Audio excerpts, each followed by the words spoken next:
we visited Poisson. Maybe we should head over and have a look around.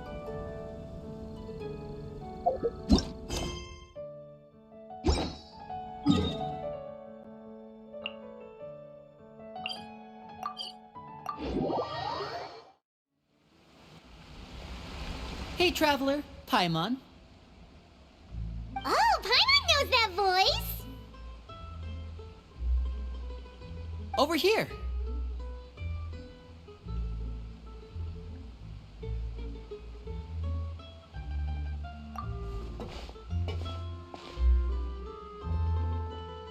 To borrow one of the more popular turns of phrase at the moment, this appears to be quite the fated reunion. Running into you two out of the blue like this has really made my day. I certainly wasn't expecting it. You can say that again. What brings you to Poisson? Wait, Paimon's got it! You must be here for one of your magic shows, right?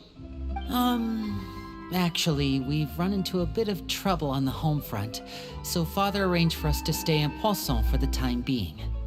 Oh, are Lynette and Fremine here too?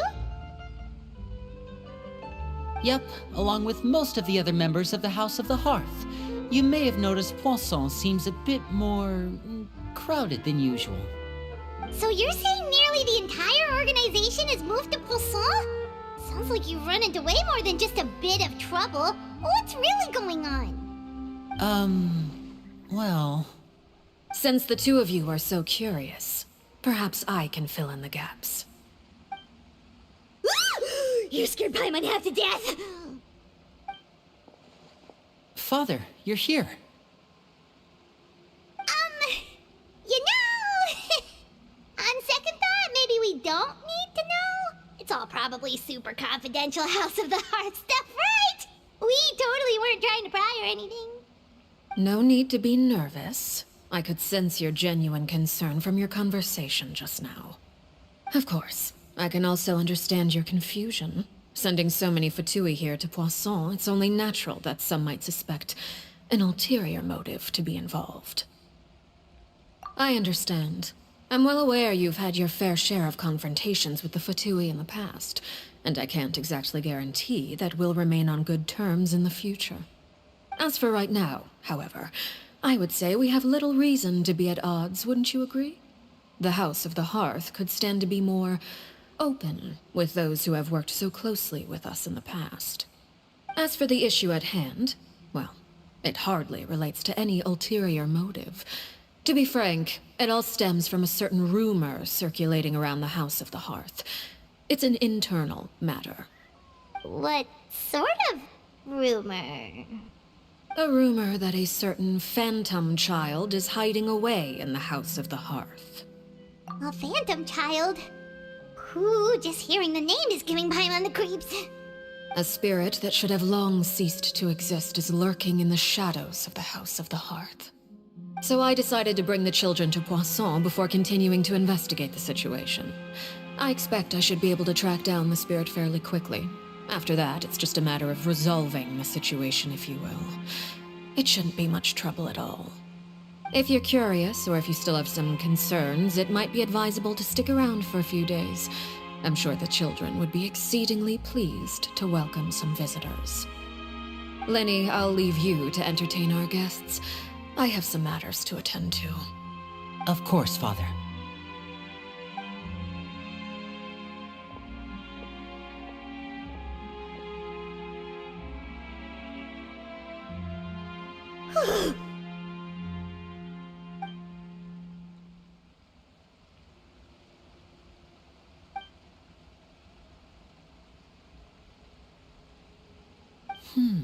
It has long been a dream of mine to invite you to our home and introduce you to my other siblings. You're quite well known in the organization already. A lot of people have been talking about you, especially after everything with the prophecy. If you're willing, why don't you stay a while and have a little chat with us? Alright. We don't have anything else to do right now anyway. But let's be clear, we're just gonna be there as guests, okay? Don't get any funny... Oh, wait a second. For your guests, that probably means we'll be treated to lots of yummy food, right? Of course. During our stay in Poisson, we've been helping out the locals with some fishing. We bring in quite the bounty every day. In fact, today's the perfect chance for me to show you what I can do in the kitchen. Let's go. I'll take you to where we're staying.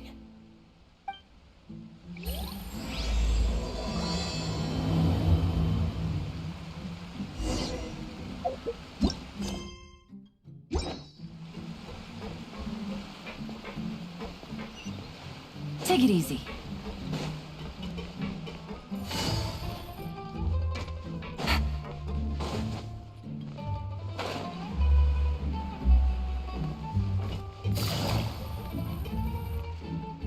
We rented this house from one of the locals to use as a temporary base. I'll come back later and tidy up a bit. After that, it should be all ready for you to stay in tonight. Awesome, thanks! So, where are we off to now? Well, when I happened to run into you two earlier, I was actually in the middle of distributing some supplies. With this many people staying in Poisson, we have to bring in outside supplies every now and then. I should probably make sure the rest of these provisions get delivered, otherwise people might start to get antsy. Okay, we'll come with! There are all sorts of rumors about your organization floating around out there. Paimon's not sure if she could even take a wild guess as to what's true and what's not. But now that we finally have the chance to see a day in the life of the house, we can take a good look at how you operate! Well, you're more than welcome to come along. Just follow me.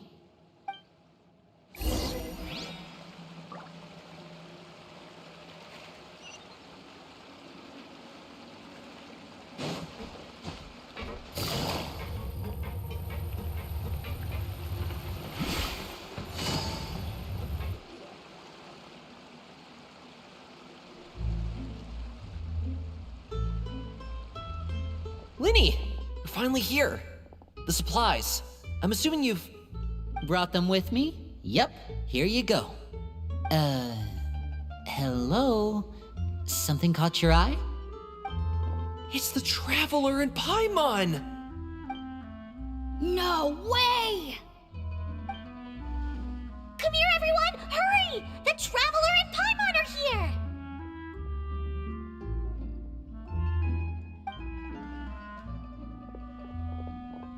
One at a time, please. Don't crowd around them all at once. We don't want to scare off our guests now, do we? Oh, it's alright! Gotta say, Paimon didn't realize we were this famous. Of course! Father and Linny have told us so much about you. Father told us about how you helped Linny. According to her, you're a trustworthy friend. And as far as she's concerned, that's pretty much the highest compliment we've ever heard her give. As you can imagine, everyone's been very curious about you. I heard the Traveler is so strong that she can move a mountain with her bare hands. I heard Paimon eats so much that she can clean out the entire pantry at Hotel Tabor in just 3 days! Wait a second! That's the rumor you heard about Paimon? Oh, not cool at all! Oh wait, when guests visit, you're supposed to give them gifts and stuff, right? Oh, we don't need something like that. Besides, we don't have anything to give to you! Come on, we insist! I can give you some of my new potions. Just pick your poison. And by that, I mean medicine or actual poison. I've got both. Huh? Or maybe Shaplo can teach you guys about stealth! He's super good at it! He's never been caught! Ah, now that's not a bad idea. I know you usually prefer to fight head-on, but it never hurts to expand your bag of tricks, right? When it comes to eliminating your enemies, staying quiet can go a long way. Trust me, I would know. I was poisoned not too long ago, and I'm still dealing with the after effects. So I'm not quite as good as I was before, but I can still give you some pointers. Wait, when you said gifts, Paimon didn't think you meant poison and stealth tactics.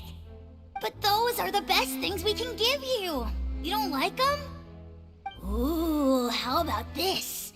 Tell me the name of someone who really annoys you, and we'll teach him a lesson for you. All right, Fold, Selwar. I think that's enough suggestions for now. When it comes to being a good host, it's the thought that counts. You don't need a physical gift to make our guests happy. In fact, pestering them with suggestion after suggestion might make them more annoyed than anything. I would say your enthusiasm has certainly gotten across. Really? Awesome! It's been so long since we have had guests to play with. If there's anything you need, just let us know.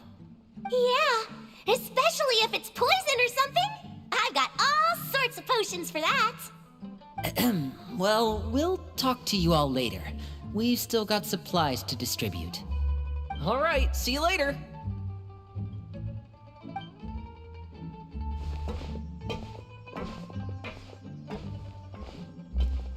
Bye!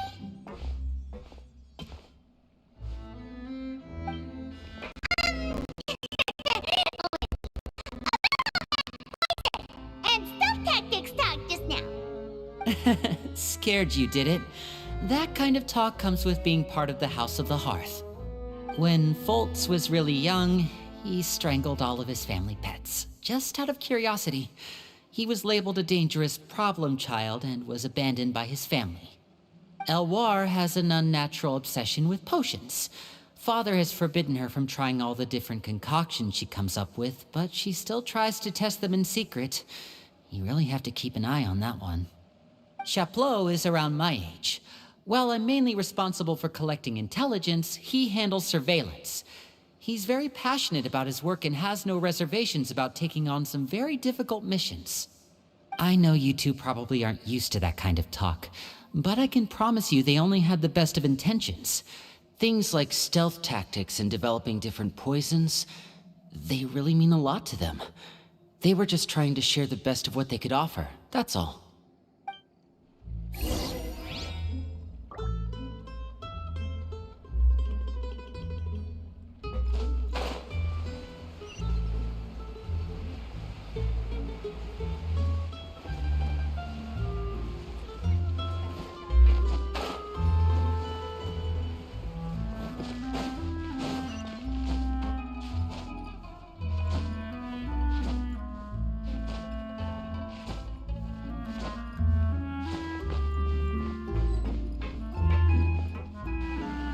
Filial, supplies are here.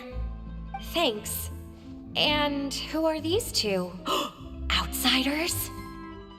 Allow me to introduce you. This is the Traveler and Paimon. Oh, you're the famous duo I've been hearing so much about. It's nice to meet you. I heard you've traveled to all sorts of places. Is that true? Of course! We're making our way all across to that! Oh, good for you. You must be pretty familiar with Fontaine by now, then. Have you seen the new opera that started running recently? I think it's called... The 4,000 Thieves? Oh, this is the first we've heard of it. It seems like it's going to be fantastic. From what I've been able to tell from the posters, anyway. You should definitely check it out if you have the time. Oh, and there's The Blind Maiden, too. That one is supposed to have audience interaction. Seems pretty interesting. After this mission is over, I think I'll go get a manicure. Oh, maybe I should dye my hair. Wonder how much it'll cost. Is it just Paimon, or do these two seem much easier to get along with than the others? Looks like the House of the Hearth has some normal members after all. I heard that. Oh! Oops. I'm guessing you're referring to Foltz and the others? Yeah, we're definitely not all like them. I bet those crazies are practically foaming at the mouth right now. I'm sure they just can't wait to get back to Snezhnaya to carry out the plan. That's enough, Filial. Don't talk about family members behind their back, right? Whatever. Let's go. Guess this is goodbye then. If you ever have some time, we should go see the opera together.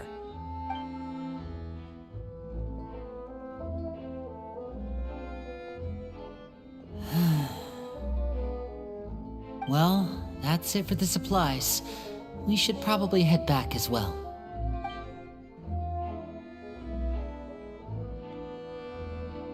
Well, they didn't seem too happy with each other. Seems like there could be something more going on here. You're right. We're only here as guests after all. Oh, Linny's getting super far ahead. Come on, let's catch up.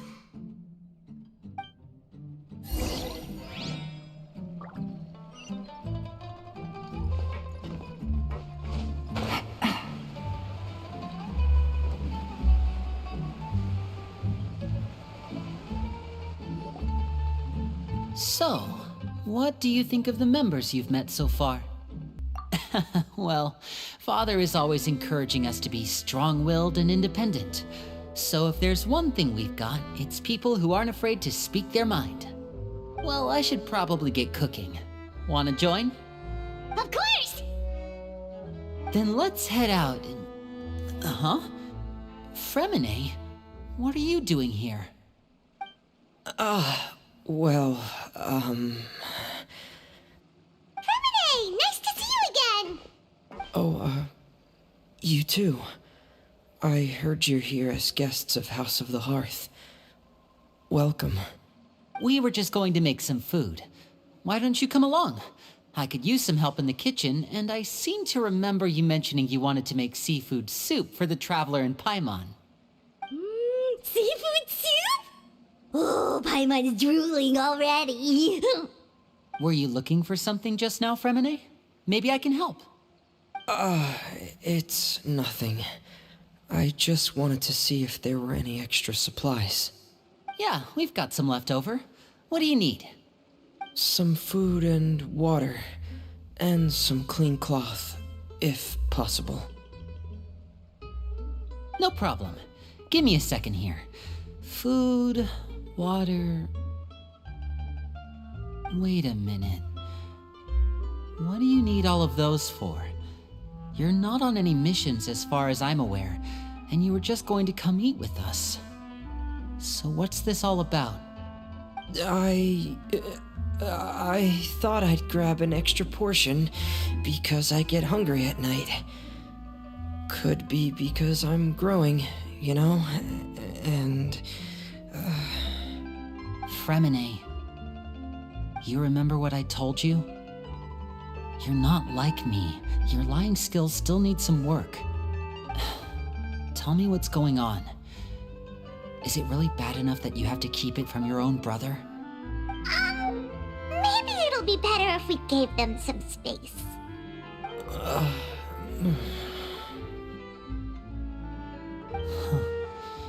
This is the first time I've seen that kind of look on your face. Whatever happened, does it have something to do with Father? Yes. Just follow me.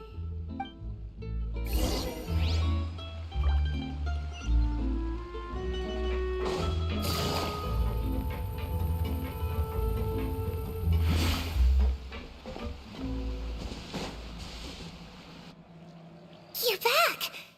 Oh, and you've brought some friends with you this time. Hello, my name's Linny. I grew up in the House of the Hearth. And you are? Hi, Linny. I'm also a child of the House of the Hearth, just like you. You can call me Clairvy. Clairvy? It's nice to meet you. Does that name ring any bells, Linny? No, not at all. That's not a name we have on our roster, I'm sure of it. What I'm not sure of, though, is how she managed to sneak in. She must be the phantom child Father's been searching for. From the looks of it, I'm guessing you were the one that found her, Fremine. You, haven't told Father, have you? No, I haven't told anyone. I've just been keeping her hidden. For how long? About half a month now.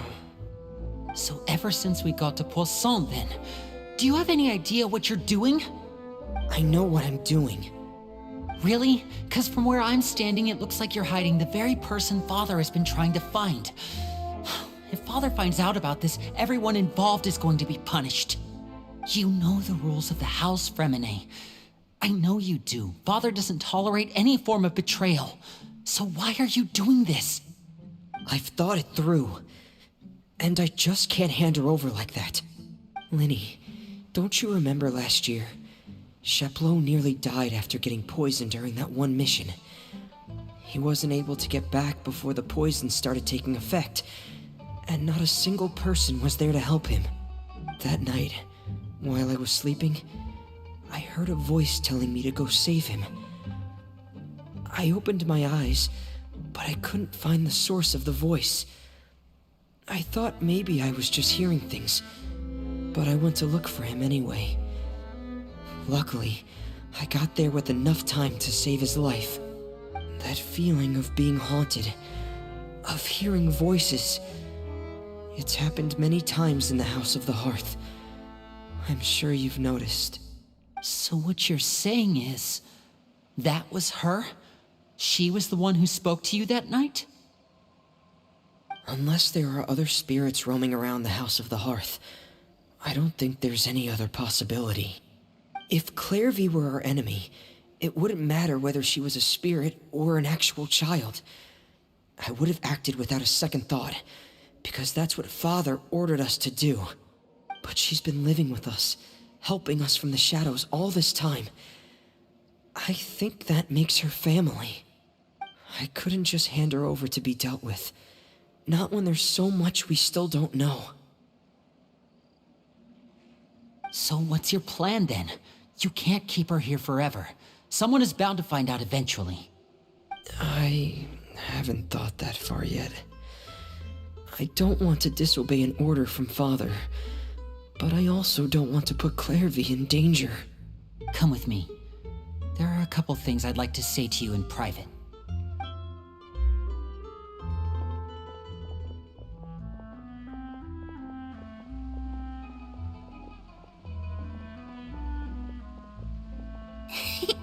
Those two sure care a lot about each other.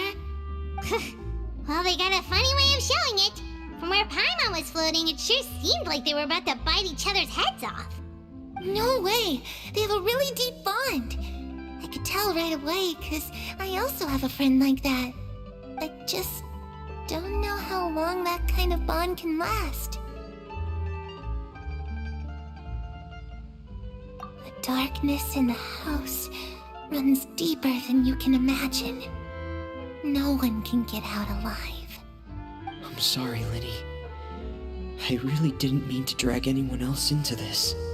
Oh really? You didn't mean to? 'Cause I for one wish you did. Huh? What do you mean? You know, when we were younger, you didn't call me Linny. You called me brother, just like Lynette. We grew up together, the three of us. We were all orphans, all rescued by Father. Of all the siblings in the House of the Hearth, I think our bond was the closest. Later on, when you started calling me Linny, I wasn't actually surprised. After all, Lynette and I are related by blood. We've had to depend on each other to survive long before we joined the house. Linny, The darkest and most difficult moments of my life happened before you and I had ever met. I'm sure that's true for you as well. Even so, Fremine, we've stood by each other for all these years now, and to me, that means more than blood. You and Lynette are the most important people in my life. No one can replace you. So I won't let you face anything alone. Not if I can help it. Oh, looks like things are getting kinda heated between Linny and Fremine. Maybe we should go check on them. Oh, it's raining. I should put my clothes away.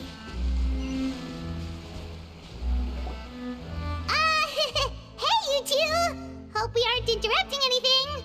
Like a fight, or... Oh, wait a minute, Fremine. You're not crying, are you? Is everything alright? everything's fine. Thanks for asking. Well, we're all friends here, right? We've been through so much together, so if there's anything we can do to help, just say the word. It's just a small family dispute. It's not something our guests should trouble themselves with. In fact, it might be better if your stay ended here. What are you getting at, Traveler? When guests are around, families are often on their best behavior. And any disputes are less likely to escalate. That's what you're trying to say, isn't it? I just... Thank you. I was really hoping to keep you out of it. But even if I could think of some other reason to turn you away, I'm not sure I could convince you. I know things could turn dangerous, so I promise you this. From now on, I'll protect you like my life depends on it. Me too. Well, back to the matter at hand then. If we don't plan on handing Clairvy over to Father, then our only other option is to solve the mystery of her identity before Father is able to track her down. That means finding out where she came from and what she's doing here. Then we can send her on her merry way and pretend like none of this ever happened. I've tried that already. And? And... nothing. I tried taking her somewhere really far away, but... after some time, she just reappeared. She even came with us all the way to Poisson. It seems like wherever the house is, she follows. I don't know much about spirits. Do you two have any ideas? Let's see here. Paimon remembers hearing something like, if you fulfill a spirit's last wish before they died, they'll let go of whatever's keeping them here and return to the ley lines. Oh, it's just that Paimon doesn't really remember where she heard that, so it's not guaranteed to work or anything. Well, sounds like it's worth a shot. Guess that means we should go ask her about her wish. But first, Fremine, I need you to promise me something. What is it? I need you to promise me that this will stay between the two of us. We're the masterminds behind this whole thing. No one else gets involved. Can you do that for me? Of course. I promise. All right. Then let's seal the promise just like when we were kids. Fist bump on 3. Ready? 1, 2, 3. I swear.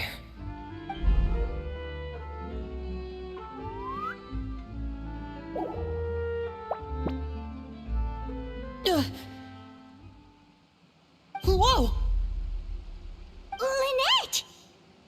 But what a surprise! What brings you here, dear sister? And, when exactly did you get here?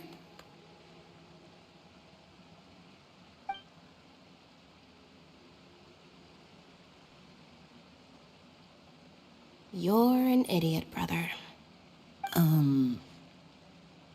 And you too, Fremine.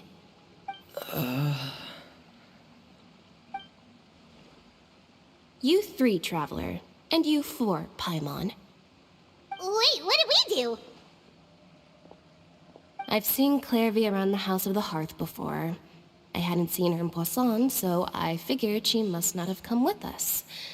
But it turns out, you were just hiding her. I heard you talking about your plan. Rather than steering clear of the situation, I'd rather fully join in.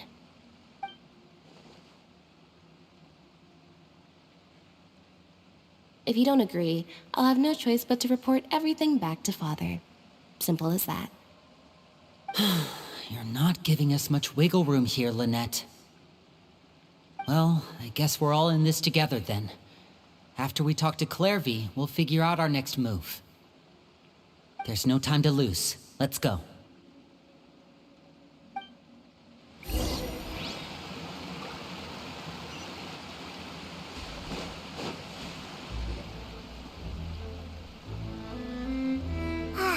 I'm full. Thank you for bringing me this food, you guys. She said she's full, but the food doesn't look like it's even been touched. That's right. Based on what I've been able to observe, it doesn't seem like Clairvy can interact with the physical world at all.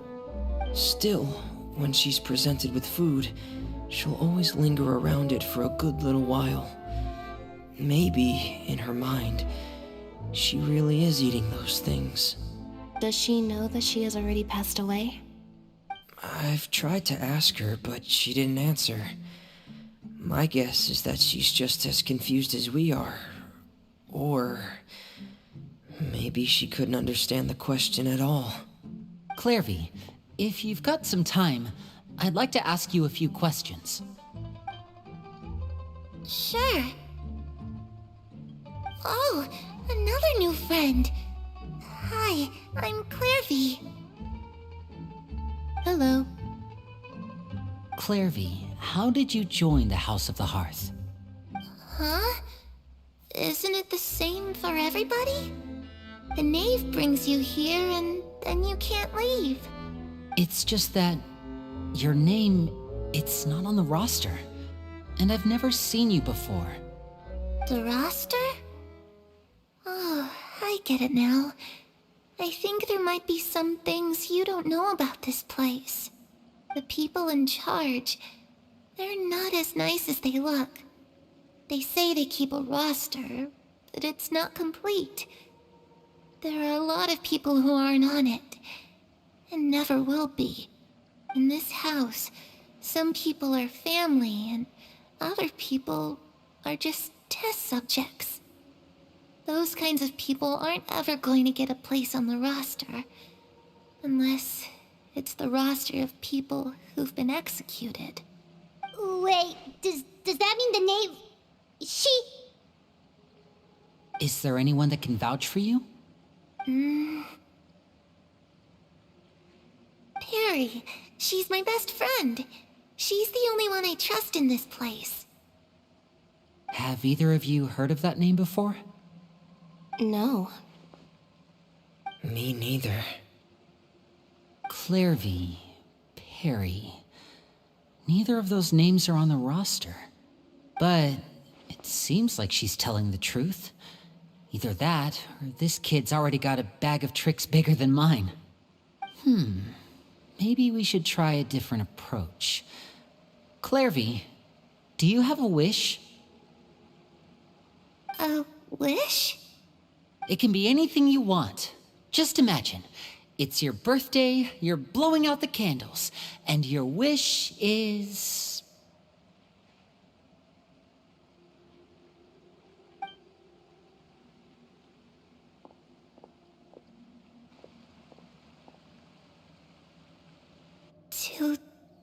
To go outside, where the sun can find me. That's... it? Well, that sounds easy enough. The darkness in the house runs deeper than you can imagine. No one can get out alive.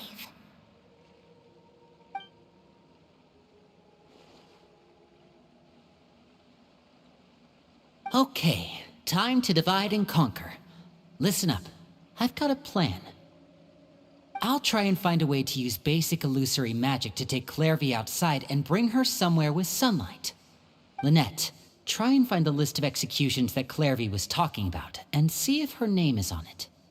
Fremine, you stay in Poisson. We can't be the only ones who've had run-ins with Clairvy. I need you to collect intel on everything she's said and done. Understood. I'll try my best. What about us? What should we do? I really appreciate your willingness to help, but this is a family matter. I don't want to drag you in too deep. It's too risky. Let me think. Since Father considers you to be guests, maybe you could stick by her side for a little while. You don't need to do anything except keep up some nice, casual conversation. Ah, Paimon gets it. You want us to distract her. I'll give you a magic bird. If Father suspects something, All you need to do is release it when she's not looking, and it'll alert me that something's wrong.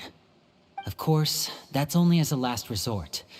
If Father doesn't seem to notice us, there's no need to make contact. We'll reconvene here tonight after all's said and done.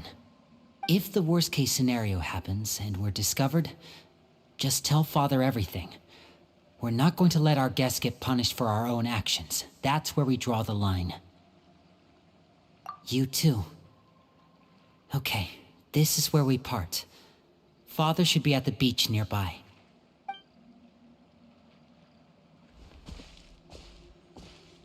I really hope this goes well. No, it has to go well. That's the only way this can get resolved.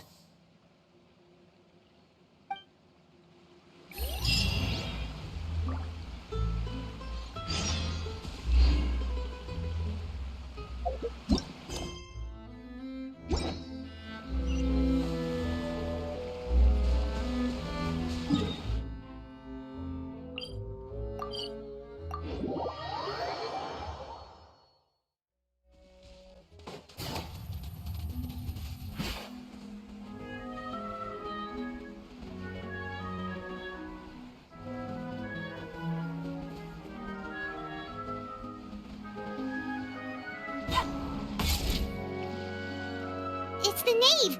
And... child! Hey, aren't you supposed to be in Snezhnaya recuperating? What are you still doing in Fontaine? Oh, it's you two. I didn't expect to run into you here. I was unconscious for quite a while after the fight in the Primordial Sea. After I woke up, I realized I was being taken back to Snezhnaya, and well, I couldn't have that now, could I? Not when I've still got unfinished business here in Fontaine. So, I mustered up all my strength and made the journey back on my own. What sort of unfinished business are we talking here? It has to do with Skirk, my master. I really wanted to meet up with her, but by the time I got back, she'd already left. I still have so many questions for her. Without any other leads, all I could do was ask the knave to help me track her down. She must have left behind some traces from her time in Fontaine. Oh, okay, so have you found any clues? Unfortunately, no. While the House of the Hearth is adept at collecting all manner of intelligence, certain existences can still manage to escape our purview. Basically, unless Master feels there's a need to meet with me, she's not going to be found. But that problem has an easy fix. I just need to become stronger, and then... Paimon thinks you should focus on getting better first. The worst of it is over. It's all thanks to that one kid from the House of the Hearth. Elwar, I think her name was. She gave me a bunch of random potions to drink. They didn't go down easy, let me tell you. Pain and chills all over. But they really did help speed up my recovery. And that's good, because it looks like I really do have to head back this time. The old man's been putting the pressure on me. He sent someone to tell me I'm needed for some sort of project. Project Stuja? Yeah, that's the one. I heard Regrader's involved too. I'm not looking forward to having to listen to all his monologuing, that's for sure. Hey, maybe you could think of a way for me to stay in Fontaine for a little longer. Helping Linny and the others brush up on their fighting skills would be far more interesting. If you and I could spar, that would be even better. I've been waiting for a chance to see you go all out. And what a sweet little daydream that is. But I also have a role to play in all this. I'll be leaving Fontaine shortly as well. Besides, considering how little they see fit to step outside the homeland, being called on to return to Snezhnaya by such illustrious dignitaries, what a great honor. Wouldn't you agree? One I could do without, I'd say. Is it just Paimon? Or does it kind of seem like they're...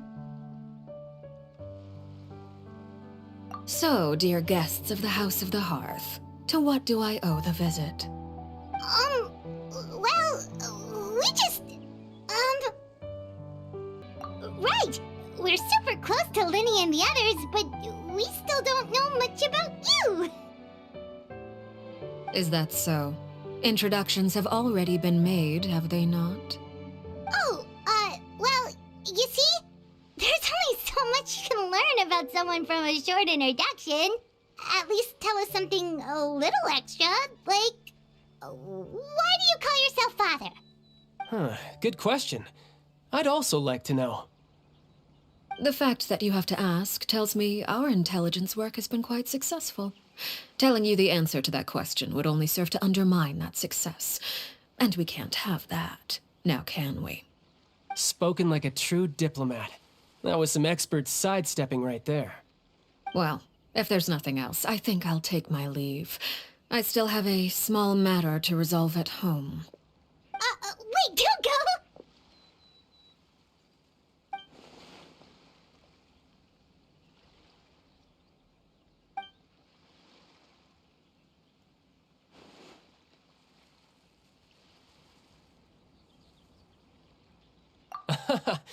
I'd also like to hear the answer to this. I've met some of the members of your organization, and they all seemed like really good kids. They actually reminded me of Tonya and Tusser. Which, by the way, if you ever betray them, I'm just letting you know, I won't let you off easy. And why would I betray them? Well, you've already betrayed the House of the Hearth once, haven't you? At least, that's what I heard.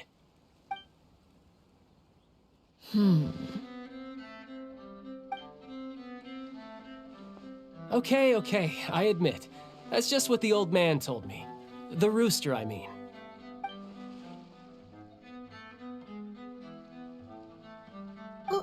Wait, did you really do something bad to those kids?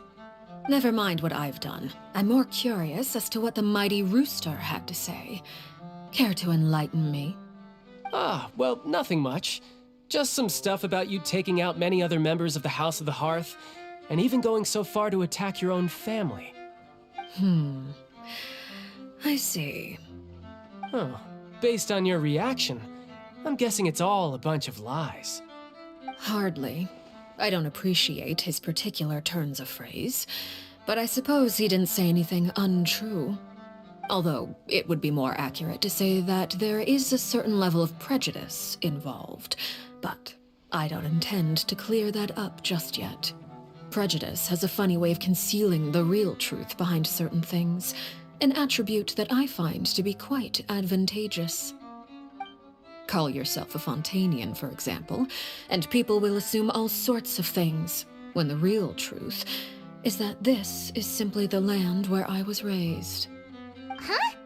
You're not actually from Fontaine? But then why did you try to help out with the prophecy and everything? I was trying to protect the children born in Fontaine. Claiming that I myself was a Fontanian simply made it easier to operate. People would hardly suspect a fellow Fontanian of having any ulterior motives. Who wouldn't want to save their homeland after all? The primordial sea wouldn't have any effect on me, but it would have caused great harm to the House of the Hearth. Well, you wanted extra information, didn't you? There you go. I hope that satisfied your curiosity.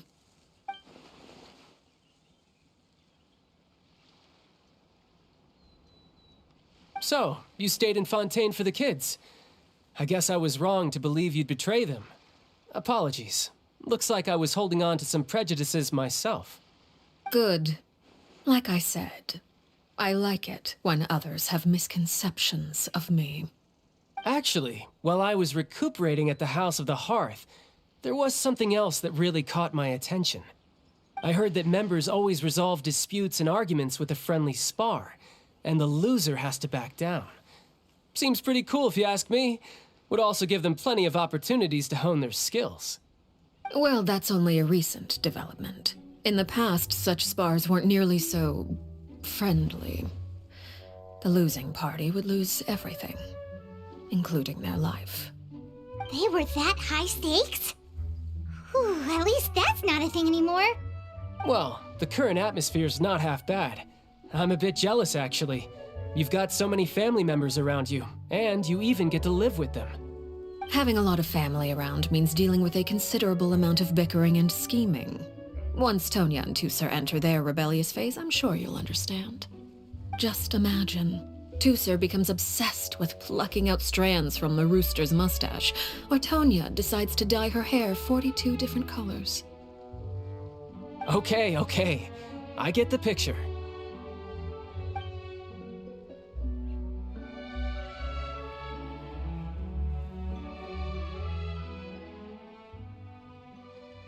Well, would you look at the time? I should probably get going.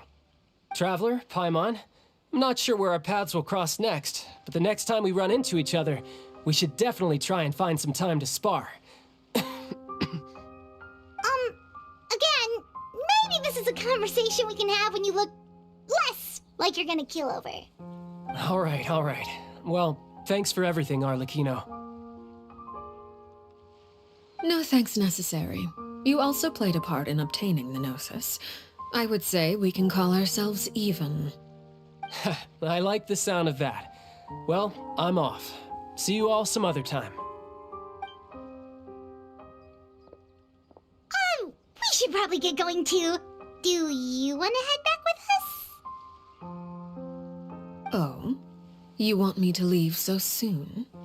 Oh, well, you see, I'm rather enjoying the evening breeze. If you don't mind, I think I'll stick around for a bit. I have some things to think about. Apologies for not attending to you like a proper host. Please forgive this slight. I do hope you'll have a pleasant stay. We managed to keep her distracted until nightfall. Good thing Child was there to keep the conversation going.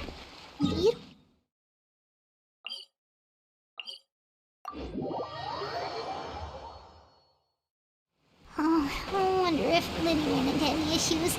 Let's hurry back and see how everything went.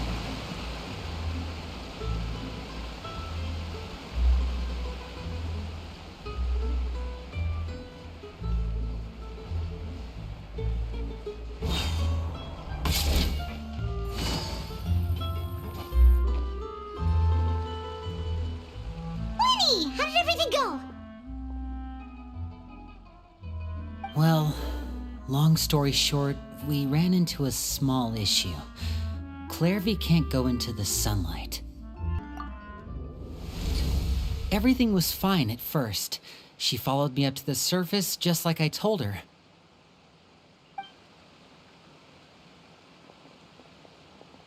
But as I led her out of the shadows and into the sunlight, she vanished.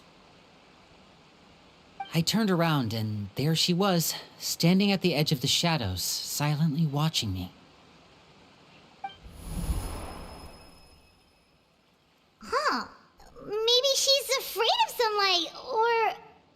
No, it wouldn't be her wish if that were the case. Well, we could always try pushing her into it. Oh, true. I've pretty much tried it all already. Nothing worked. Eventually, the sun went down, so all I could do was bring her back here. How did it go with you, Lynette? Good. I've got the list. It's right here. Really? Well, what are we waiting for? Let's take a look!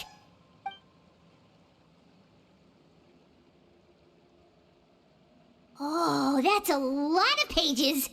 Oh, it's gonna take forever to get through it all. We can each take a section. Here. La Pouillade, L'Endroit, Chambel, Horaire.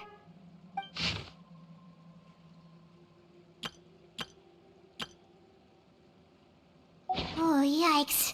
That Horaire guy has a huge scar on his face. He's kinda giving Paimon the creeps. Ah, I've met him before. The scar is from an injury he received during a mission. I still remember him joking with me about it. He said any future lover would take one look at him and then lose all interest. Did he say anything else? Well, I asked if there was someone he was interested in. He said no, and that's where our conversation ended. It was only later that I learned he really did have someone he liked. He risked everything to escape so he could be with her, but it didn't work. One day, Father asked to see him, and, well, I never saw him again after that. Wait, so that means the knave, It may seem cruel, but it's just one of the rules of the house. Betrayal is not to be taken lightly. We know too many secrets to come and go as we please. So, if you do try to leave, you pay with your life.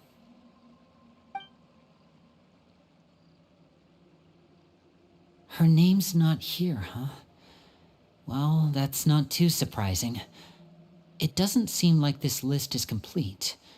It only contains records dating back around 5 years. Let's shift our attention then. Fremine, were you able to find anything out? Fremine. Sorry. I was thinking about something. I managed to talk to quite a few people, but I couldn't help but notice that the atmosphere in the house was a little... strange. Strange. Yeah, I mean, I know there have been arguments in the past, times when people haven't gotten along. Chaplot and Filiol are a good example of that.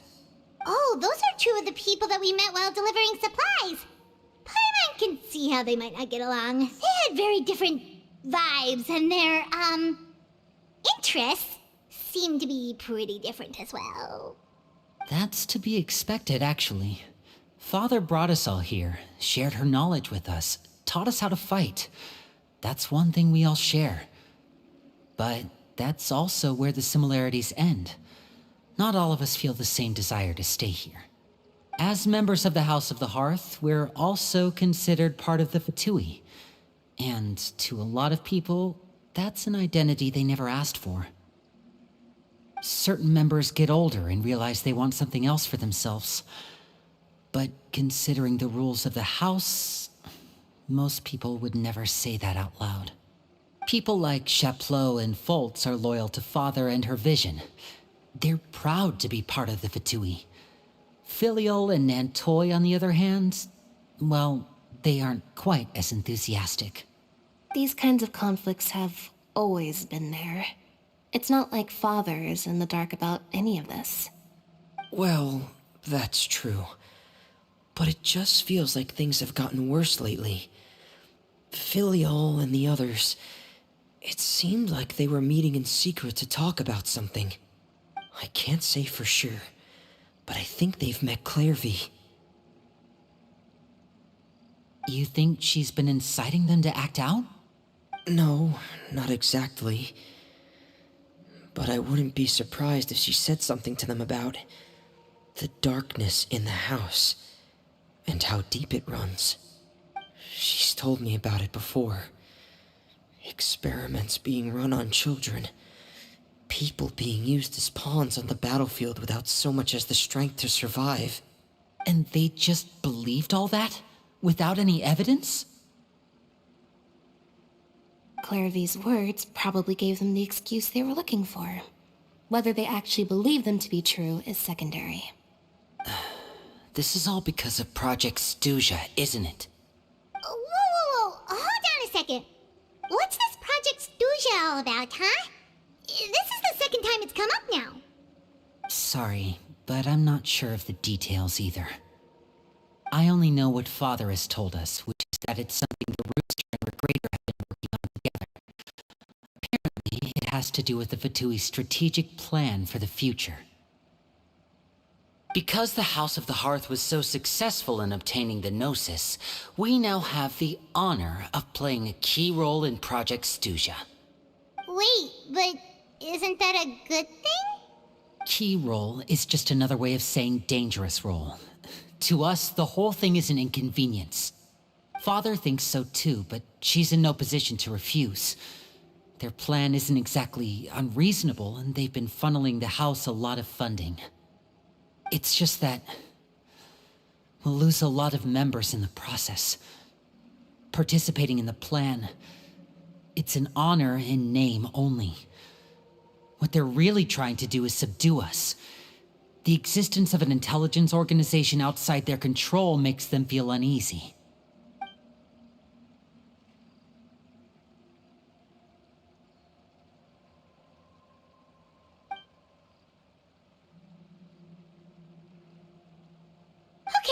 super complicated top secret Fatui business aside, what does all of this have to do with the conflicts you were talking about earlier? Paimon doesn't get the connection. External pressure has a way of exacerbating internal strife. You can't overlook the power of fear either. People are afraid of dying, and that fear is often the impetus for a lot of stupid decisions. I thought resolving the Clairvy situation would make everything go back to normal, but it looks like things are more complicated than I thought. If we leave Filiol and the others to their own devices, sooner or later, Father will be forced to take action. We can only focus on one situation at a time, brother. You're right. Even if we confront Filial and the others, it won't do any good. It might even make matters worse. We should focus on Clairvy for now. Well, it's getting late. We should head back and get some rest. We'll try again first thing tomorrow. Lynette, you stick with me this time. Fremine, keep a close eye on Filial and the others. Make sure they don't do anything they'll regret. Good work today, everyone. Have a good night, and I'll see you tomorrow.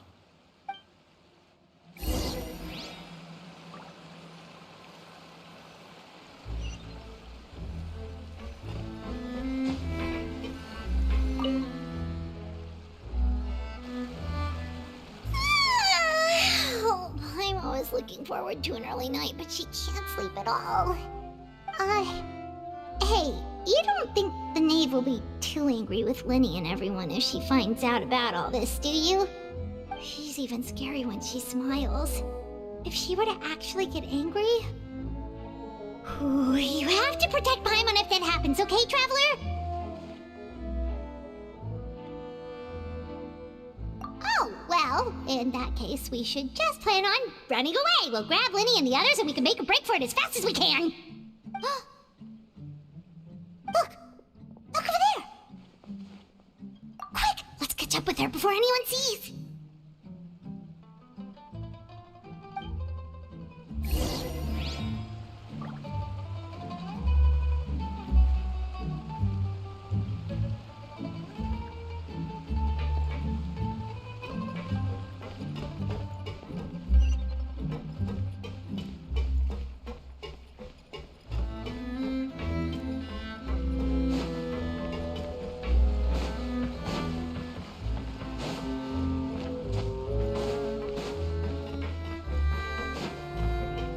Over there!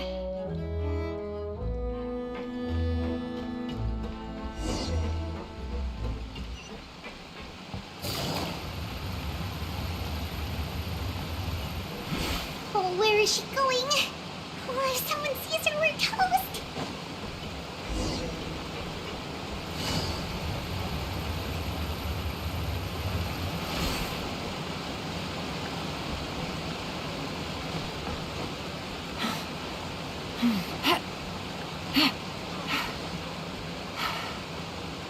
Oh, look! She stopped!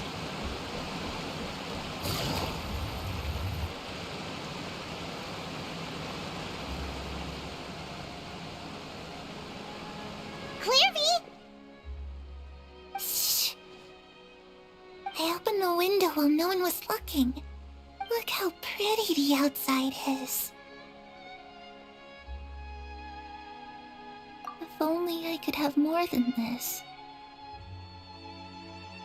You probably think I'm being silly, huh? All this hopeless resisting? It's better to dream of what I could have than try to make it a reality, right? Please, help us get on the same page here, Clary. We need you to tell us what you know. Can you do that? Sure. Although, after you hear all this, I think you might regret that decision. Everyone in this family is nothing more than a tool, something to be used and exploited. We're all expendable, including me. As long as you're useful, you get to stick around.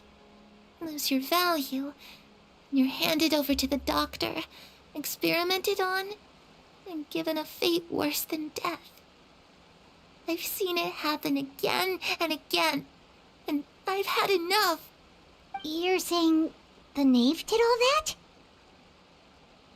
It's just, that doesn't seem like something she would do.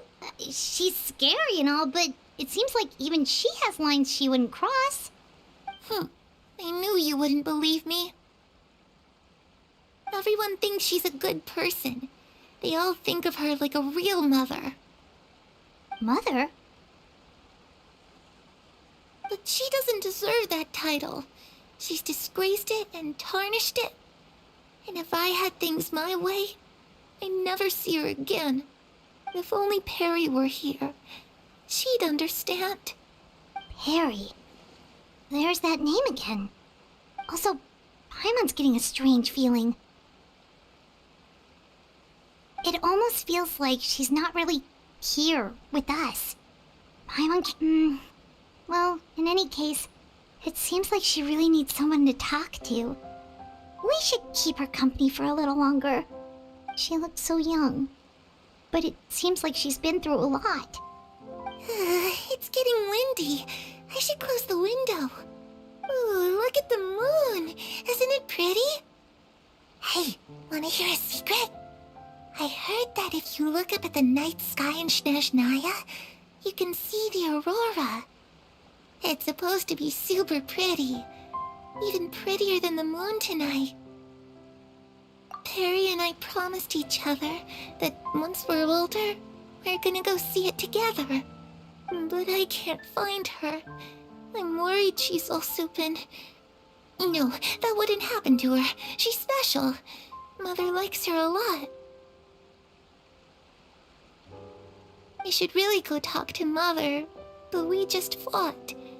She doesn't want to see me, and I'm too scared to face her. What should I do?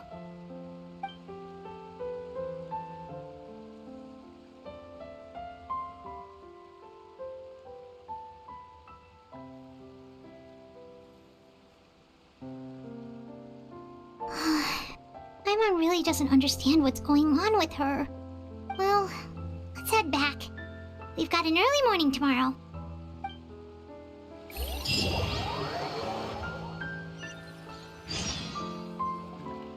All right, looks like we're all here.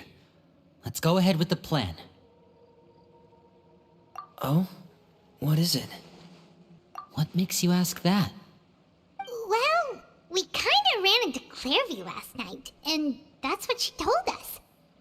We met the doctor back in Sumeru. He's super dangerous, and he's done all sorts of bad things.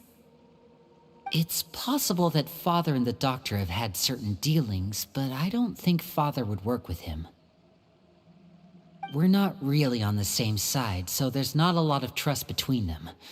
That doesn't exactly set the stage for a successful partnership. I did hear, though, that when Father first became a Harbinger, the Doctor offered to work with the House of the Hearth. Father rejected most of his proposals, except for one. It had to do with some sort of secret experiment. Secret experiment? Could that be what Clairvy was talking about? I don't think so. I don't know any details about the experiment itself, but I do know it's an entirely independent operation. The Doctor only proposed a direction for the research. That was the extent of his involvement. I still don't think that counts as working together. The details of the experiment are confidential, but complete records are kept on all participants. That doesn't seem to be the case with the situation Clairvy referred to. I know you don't agree with some of the Fatui's methods, and I'm not asking you to. But I am asking you to trust us on this. The House of the Hearth has its own principles. There are certain lines we're not willing to cross. Alright, that's good to hear at least. Clairvy seems to think the Knave and the Doctor worked together to do something horrible. If that turned out to be true, Paimon doesn't know how he would even face you guys. It's just that it doesn't seem like Clairvy is lying either.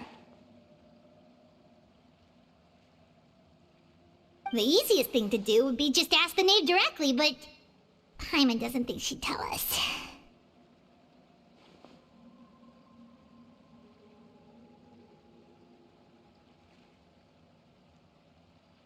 Father didn't come back last night. She's probably still near the shore. We'll be counting on you to distract her. Lynette, you're with me. Fremine, you know what to do. Be on your guard, everyone. All right, let's get to it.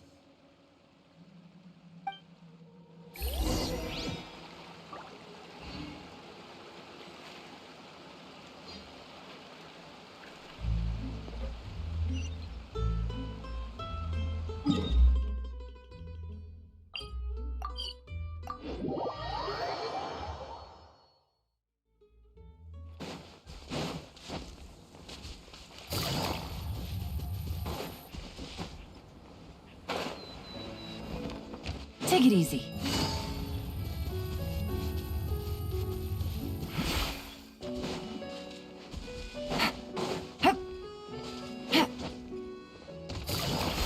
Take it easy.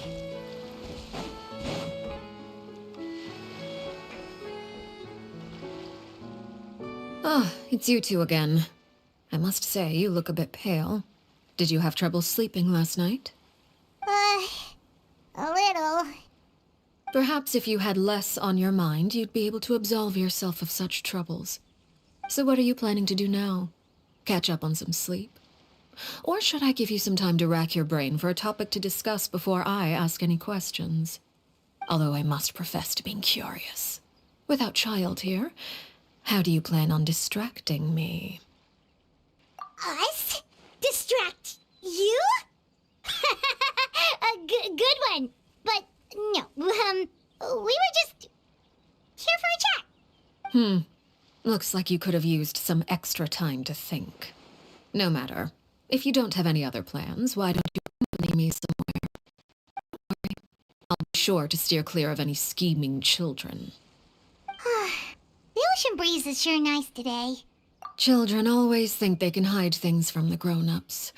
But nothing gets past me. Least of all a little scheming. I think I'll let them have at it for a little longer. I can be very patient. Well, I'll leave you to think things over. If you're so inclined, meet me outside the Palais Mermonia. Good things come to children who do as they're told. So I do hope you decide to tag along. If only for your friends' sakes. What should we do? She clearly knows about everything we've been doing, and Paimon doesn't think it'd be a stretch to say she was threatening us just now.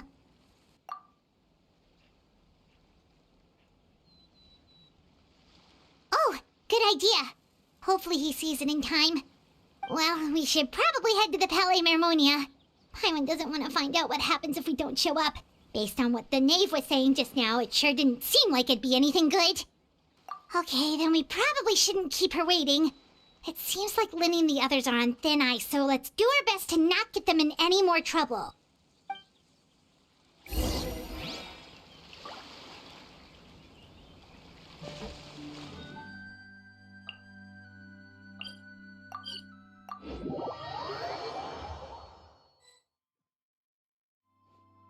Seeing as we still have some time before my meeting, we might as well enjoy some pleasant conversation while we wait. I'm glad to see you get along with my children. Being surrounded by good companions is necessary for a child's development. You're not planning on doing anything to them, are you? I assume you're referring to Lenny, Lynette, and Fremine. Although, there's that situation with Filial and Nentoy as well. It appears quite a few people have been acting out lately. No matter. I'm not one to discriminate. All those who betray the house meet the same fate. There are no exceptions. Does that mean you're going to kill them? Oh, are you here to beg for their lives? I'm sorry to disappoint, but the rules of the house change for no one. In my organization, everyone is responsible for their own actions. But don't you care about them at all? They really respect you. They even call you father. You must feel something for them. Any organization in which feelings come before principles is one destined for ruin. The House of the Hearth is hardly an exception. You could say our principles are more stringent than most. Perhaps I can offer you this consolation at least. As our guests, you two will not be held accountable along with them. I would imagine Linny, Lynette, and Fremine will be able to keep their lives. As for Filion and Toy and the others, I'm afraid there's little I can do. They can try to escape, but once you know our secrets, there's no getting out alive. But that's awful. Ah, you seem concerned. Out of consideration for my guests, I suppose I could turn a blind eye for a little longer. If Linny and the others manage to dispose of Clairvy in the meantime, all evidence of their wrongdoing will be lost. In that case, I could hardly punish them for something I couldn't prove.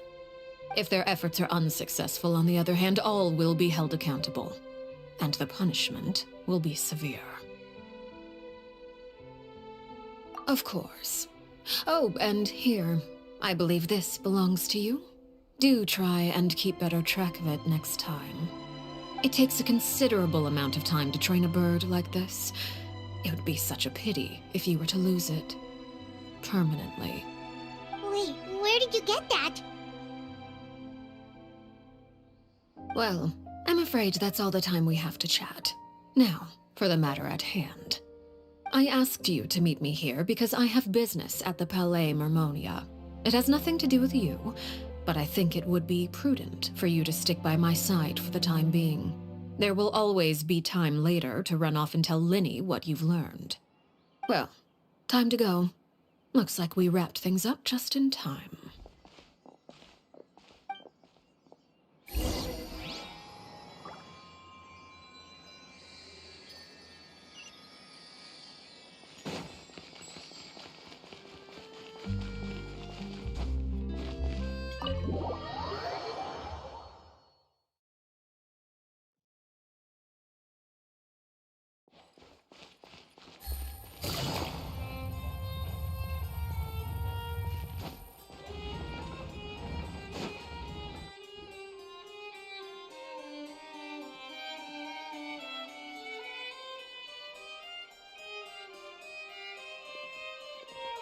It's been a while, Monsieur Neuvillette. I must say, I wasn't expecting my meeting request to be approved quite so quickly. The Palais Mermonia operates with an efficiency worthy of admiration. It is only right that an esteemed diplomat such as yourself should be afforded the proper level of respect. Although, if I may speak plainly, I must confess that I did not anticipate we would have the occasion to meet again after presenting you with the Gnosis. I see you've brought the Traveler and Paimon with you as well. If I may inquire as to the purpose of your visit. I'll be departing Fontaine shortly. There is, however, an outstanding matter that I would like to see resolved before I go. It requires a rather lengthy explanation, I'm afraid. So I took the liberty of explaining everything in this proposal. Please review it at your leisure, Monsieur Neuvillette.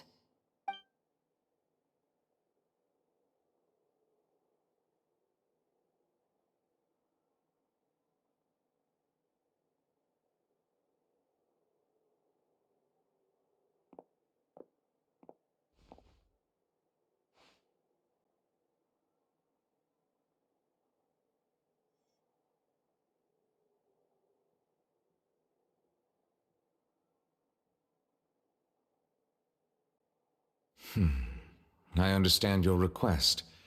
However, at the risk of causing offense, I must admit that I fail to see why you would wish for such a thing. I heard you have a certain fondness for water tasting, Monsieur Neuvillette, so allow me to use water as an analogy. A family is like a large body of water with countless rivers flowing in and out. As someone who watches over this system, I would hope that each river that flows from the source will eventually reach the ocean. Of course, objectively speaking, I know this is impossible. Most of the rivers will dry up along the way, disappearing into the ground and leaving nothing but a barren riverbed behind. Not all rivers are destined to reach the ocean, but I would not see their existence rendered meaningless. I believe the water that flows within them is simply meant for a different destination, like a field in need of irrigation. Or perhaps The glass of a certain water-tasting enthusiast. Did you get any of that, Traveler? Your words paint an optimistic picture indeed. Allow me to remind you, however, few among us are willing to sip from a glass filled with tainted water. It may have been tainted at one point in time, but not to worry. I'll make sure it's strained of all impurities and returned to its cleanest form.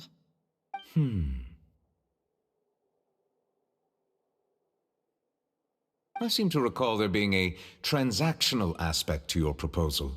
Perhaps you could expound on that?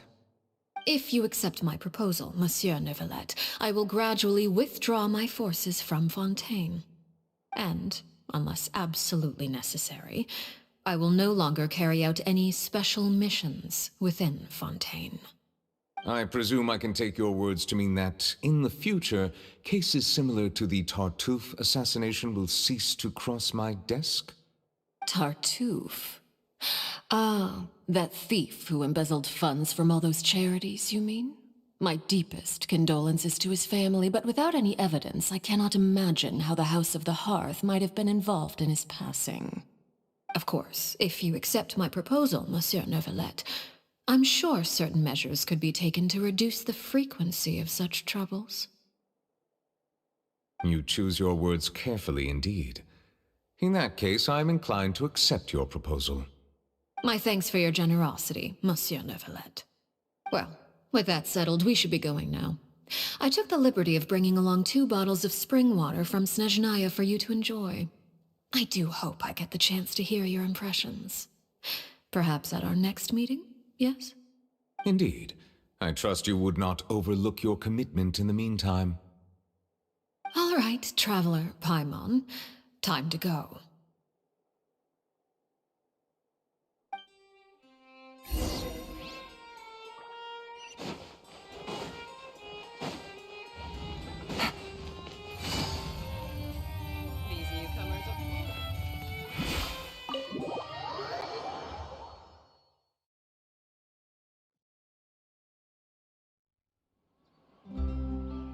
So, what exactly were you talking about back there? Paimon only heard you mention some rivers, a large body of water, and then some kind of irrigation scheme. You really want to know? I would imagine there might be more pressing concerns at the moment. Winnie, Paimon really hopes everything's going okay. Oh, Paimon recognizes that look. You've got your thinking cap on, don't you, Traveler?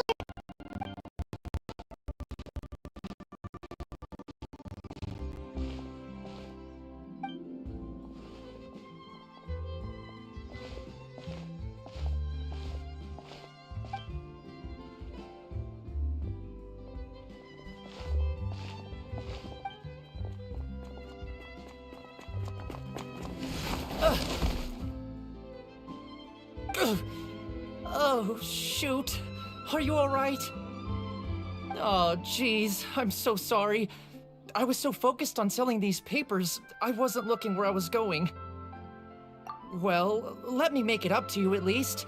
Here, take this paper. On the house.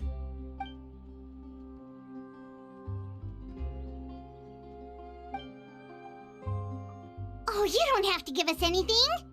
Please, I want to. It's not like I'm short on supply. All the extras will be useless come tomorrow anyway. It's my fault, really. I was just trying to bring home some extra mora for the family, but I bit off more than I can chew. I haven't had many takers today, so I'm still swimming in papers. What's going on here? Nothing much. I just ran into your friend here on accident. I should probably get going, actually, so... Hold on. Of course, I'm happy to compensate you with mora, it's just... I don't have any on me at the moment. I'll take 3 papers. Here. Your payment. Oh! Thank you for your patronage. May the Archons bless you with good fortune. If only I had the chance to run into such generous customers every day. I should probably just take on a smaller inventory though, right? I'm getting married soon, so sometimes it's hard to not get ahead of myself. Anyway, I should head out. Goodbye! Well, now that my affairs are settled, we should take the boat back to Poisson. We've even acquired some light reading to enjoy along the way. Actually, why don't we stick around for a little longer? Paimon just realized how hungry she is. She can't head back to Poisson on an empty stomach.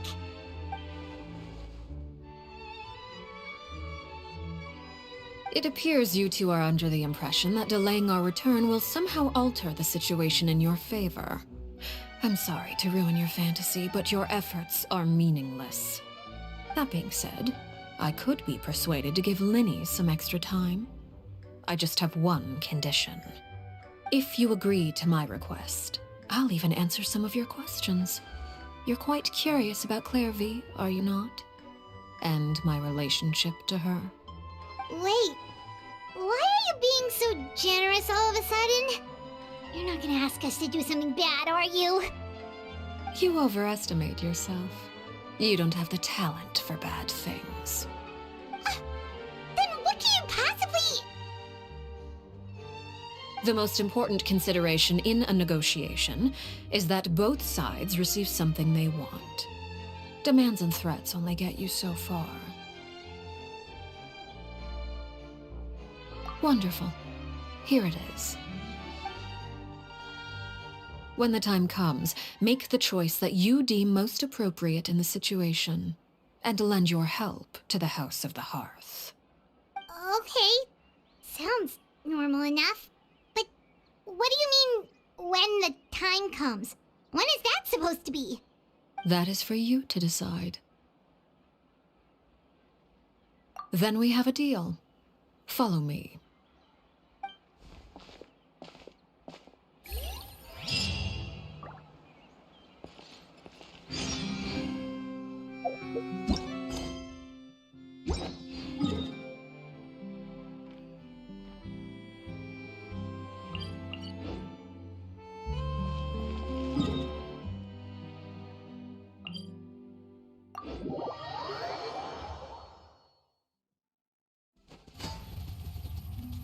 Take it easy. Take it easy. I'll be clearing ahead of later.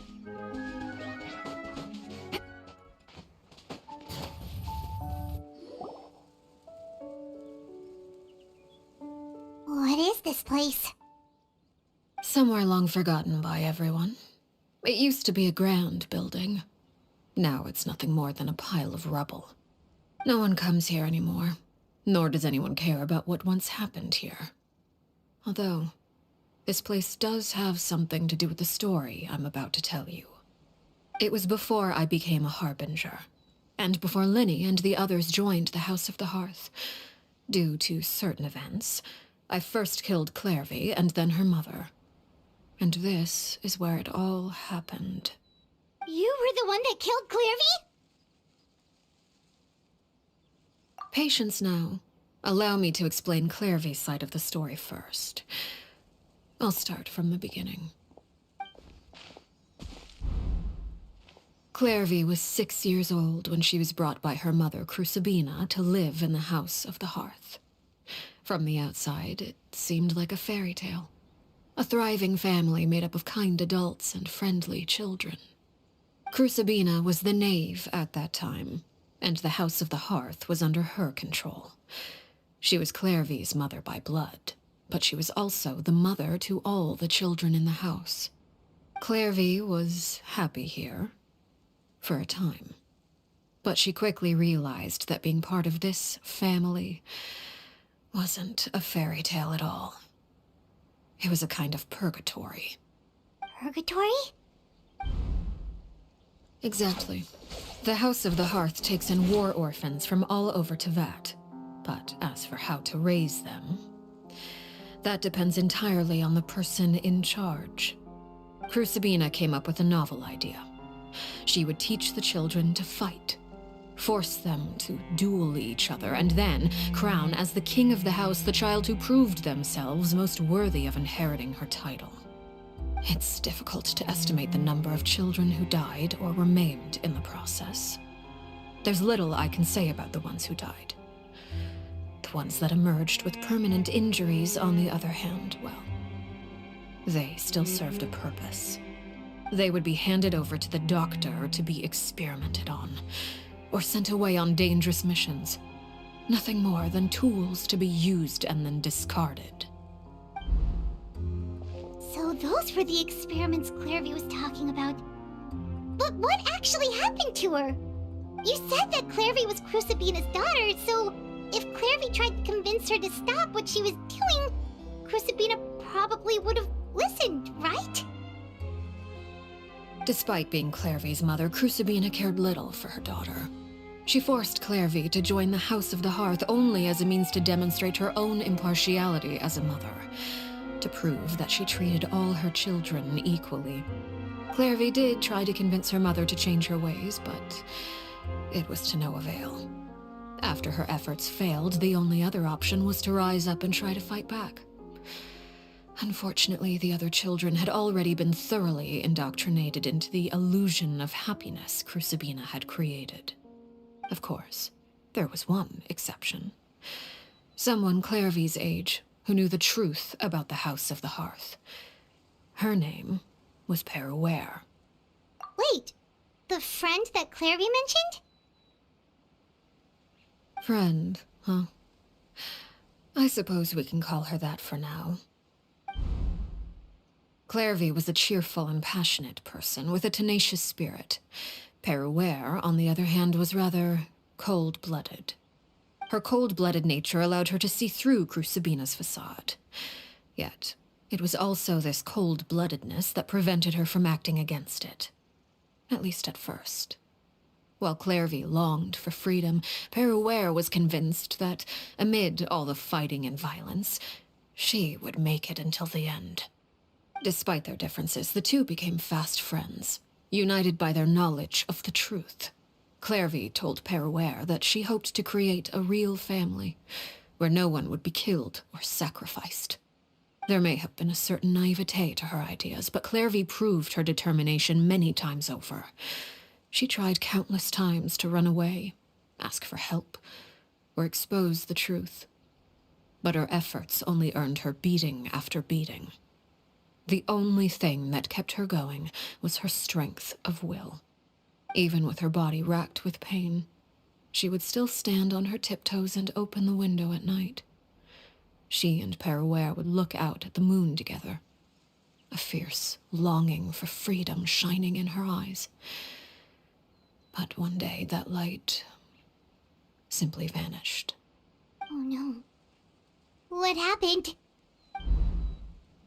Her hopelessness resulted from a culmination of things. 10 years had passed.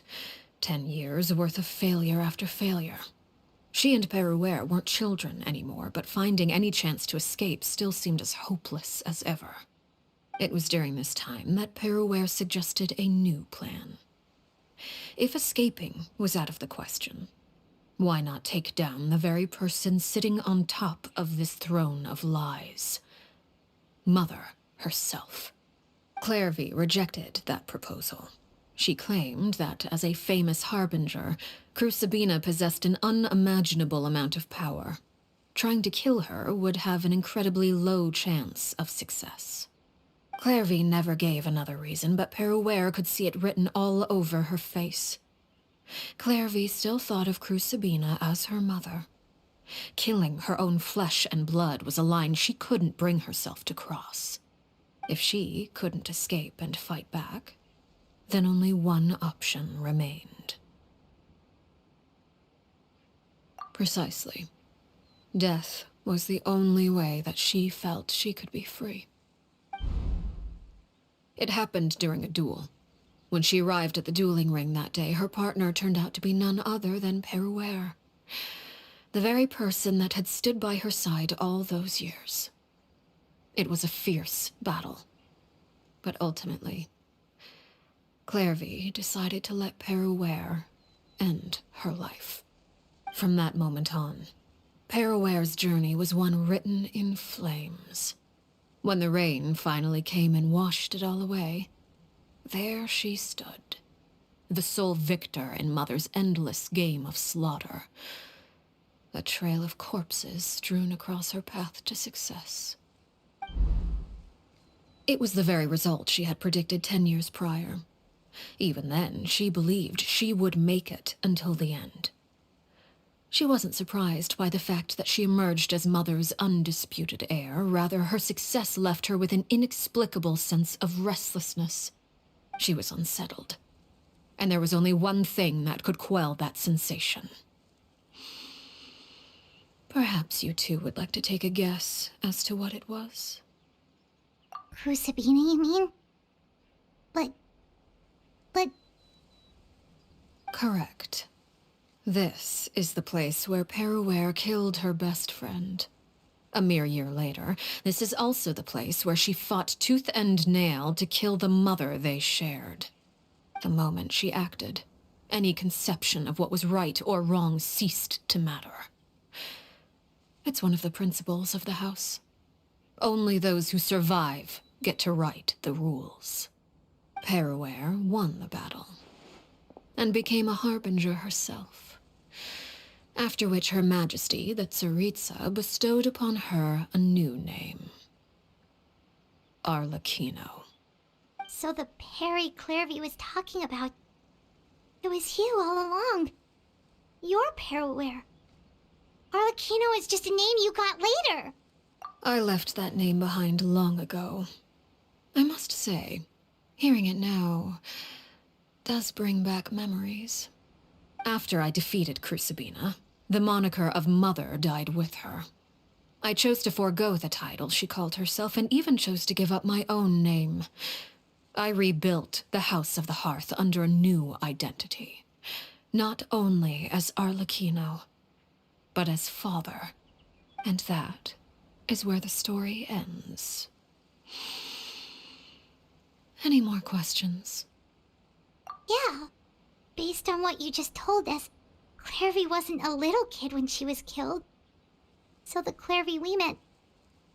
Was she really a spirit at all?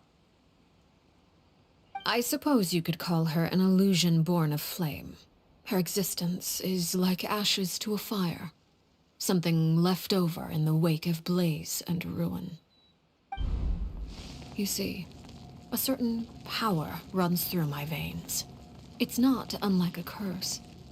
My flames leave behind shadows of anything they consume.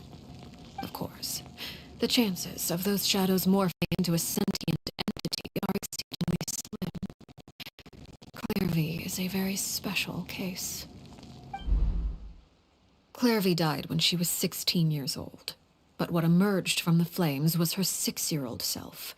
Her appearance wasn't the only thing affected. Most of her memories were lost to the blaze as well. Memory is a mysterious thing indeed. Losing a portion of your memories will alter your sense of self. Lose 10 years' worth, however, and it would be like living in the past. Like returning to a version of yourself that never grew up. No wonder Paimon got such a weird feeling when we were talking to her. Perhaps I should put it this way. Clairvy is someone trapped in time. It may seem like she exists with us in the present, but she truly lives in the confines of her own past. So if all of that is true, then you must have known about Clairvy for a long time. Indeed. She's a rather volatile and unstable entity. Sometimes she would look after the children. She's even saved some of their lives. But other times, she would hide from me and become obsessed with revealing the truth about the house to anyone who will listen. Shadows don't have the capacity to learn or grow. Any new information they encounter is quickly forgotten over time. Your attempts to expose Clairvy to sunlight, they failed, yes? The reason is actually quite simple. In Clairvy's mind, the house is impossible to escape. And it is this very perception that traps her there. But no matter. All I have to do is kill her again, and all will be resolved. I don't anticipate so much as a single speck of ash will be left behind this time. Wait! Paimon can understand why you might want her gun, but isn't there another way? So what if she's trapped in her 6-year-old self? She's still your friend! At least talk to her first! It's too late for that. She broke the rules, and now she must be punished. That goes for Filial and Nantoy as well. She's had quite the effect on them.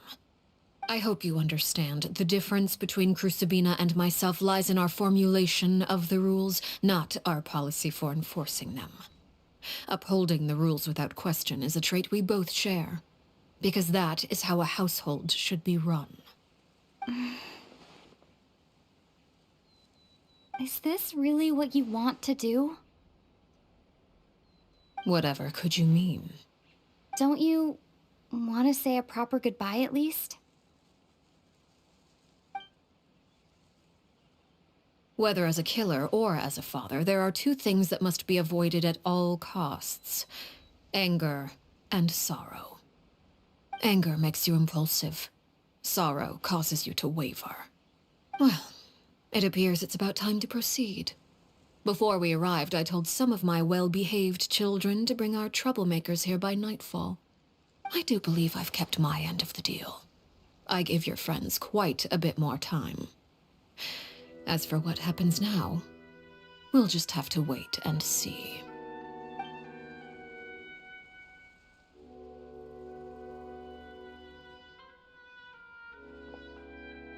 Here they are, Father.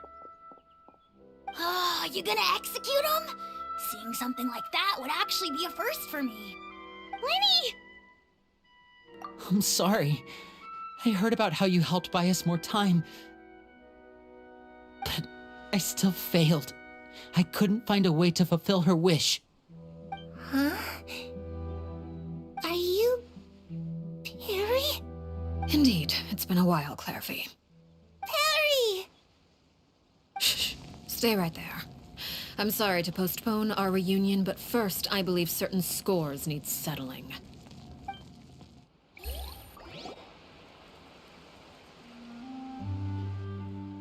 Father, let me explain. Out of my way. Father! You chose to conceal a threat to the house. And for that, you must be punished. Overall, however, I suppose your wrongdoing is hardly the most egregious of the bunch, so I'll deal with your punishments later. As for right now, the more pressing concerns are the traitors among us. By traitors? Do you mean us? Father, let me explain. We didn't mean to... Fultz, why don't you share what you heard? Yes, Father. Secret Midnight Meeting number 3. Participants: Filial, Nantoy, Sato, Toddy. Nantoy clearly said, "If only Father wasn't the one who took us in." Sato added, "I'm sick of this life. I just want to live as a normal person." Filial was the worst of them all. She called us crazies and said a bunch of mean things about Father. I did not! You're lying! Fultz is trying to frame us. It's not like I'm the only one who heard those things. After that, you and Toddy and a bunch of other people started talking about Clairvy. You were using all those things Clairvy brought up as an excuse to question Father. We're birds locked in a cage. The only way out is to destroy it. That's what you said, wasn't it? You little... You just want me gone, don't you? What did I ever do to you, huh? And you, Sheplo, have you forgotten who stood by your sickbed, watched over you, and changed your dressings? Come on, let's hear it then.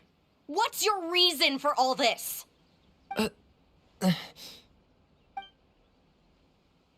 You're wrong, Filial. We don't want you to die. You're our family. Liar. You wouldn't be doing this if that were the case. So why? Why have you backed us into a corner? We all live in the House of the Hearth. You know the type of work we do, Filial. A single betrayal can cost dozens of us our lives. It's not like it's never happened before. That kind of thing is hard to forget. That's why the House of the Hearth cannot tolerate any form of betrayal. Ever since we came to Poisson, you've had 7 secret meetings. A lot of the things you talked about really crossed the line.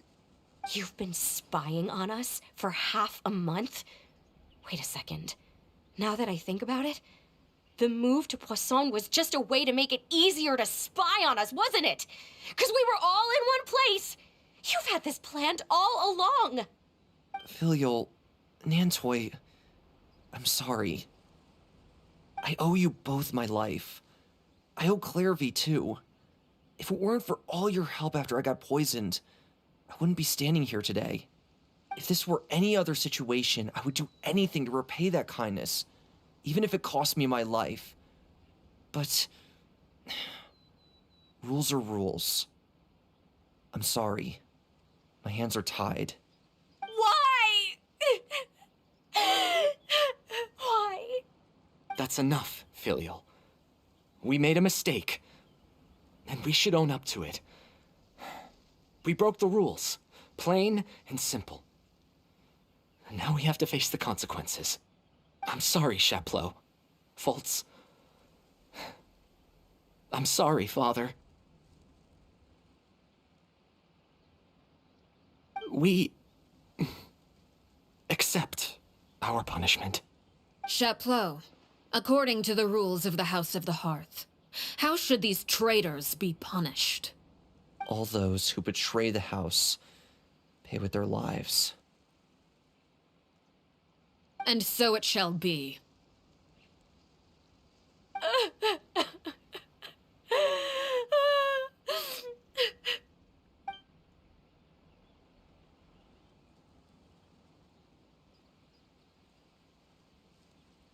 Father, please wait! Something you want to say, Linny? Please reconsider, Father. What Filial and the others did, does it really count as betrayal? We all come from broken families. From the very first day we joined the House of the Hearth, we wanted nothing more than to make it a real home. But the truth is, none of us know what a real home should look like. I'm not saying I have all the answers. All I know is this. Killing Filial and the others may uphold the rules, but doing so will only bring us further away from being a real family than we've ever been. So please, Father, please reconsider. I agree with Linny. Father, please. Linny, you...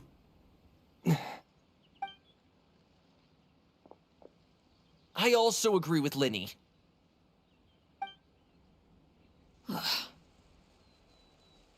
An order once given cannot be rescinded. However, given the extent of your determination, I suppose we shall have to go about this a different way. Draw your weapons and face me. Our weapons? Father, are you referring to a duel? Precisely. The rules of the house will not be altered. Traitors must be punished. However, resolving disputes with a duel is also one of our rules, one that also applies to me. Demonstrate a sufficient showing of strength, and I shall offer a concession. Wait. Beat Father in a duel? Impossible. Father is way too strong, even for Linny.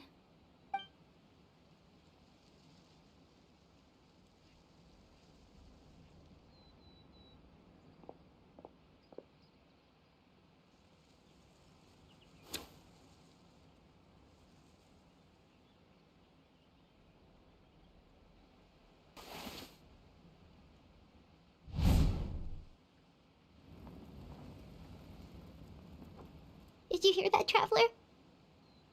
Lenny and the others have to duel the knave. What should we do? Can they really win something like that? If they lose, those people from the house are really gonna be executed. Hey, are you listening?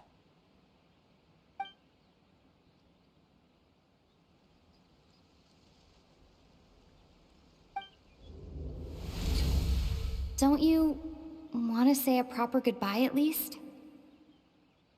Anger makes you impulsive. Sorrow causes you to waver.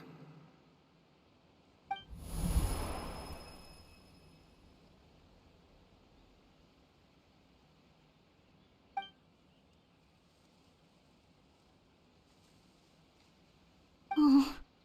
Looking at that expression on her face, she seems really serious about this. Guess that means there's no chance she's throwing the duel on purpose, huh?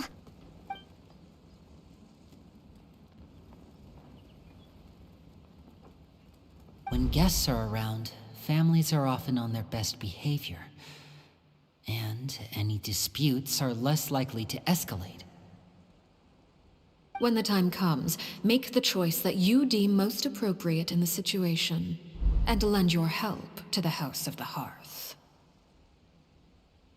What's wrong, Traveler? Hey, where are you going? Traveler? You're asking to join the duel against the knave? I'll allow it. We do have a ready-made dueling ring at our disposal, after all. All I would advise is this. Keep a firm grasp on your weapon, and give it your all. Any less, and you may just lose your life.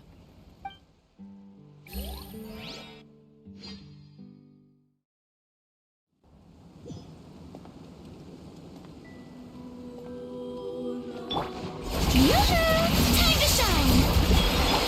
Is it my turn now? Game's up. Fun's over. Watch out for boss movements! Now that's how I like it. Adorn my...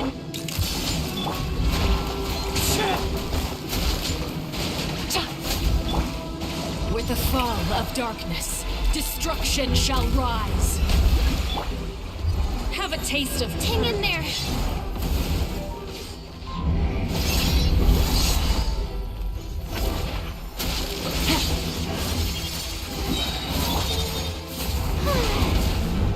Let the world collide!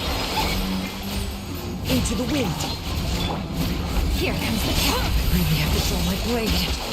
Then...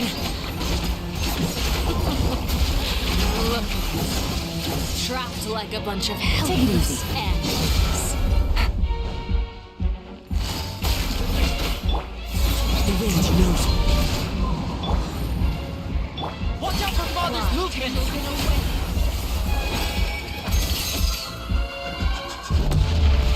Spare your energy.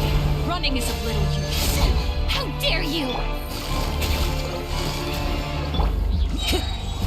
Into the wind. Clouds high. The birds fall. Are you alright?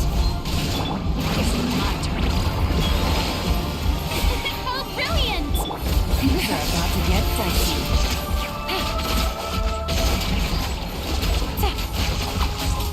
Spare your energy. Running is of Take it little easy. use.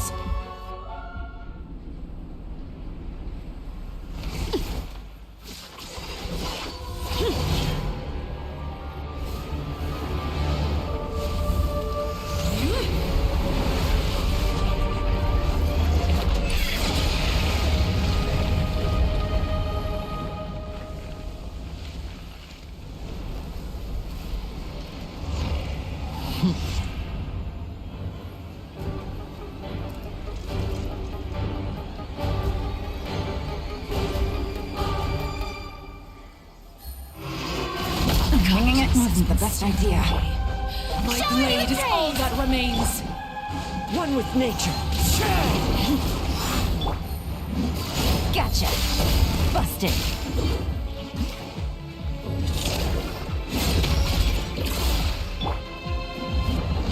The wind knows me. Now's our chance! Over here! Here comes the cash. Take it easy. Your punishment made manifest. Watch out for Father's movements! Look out!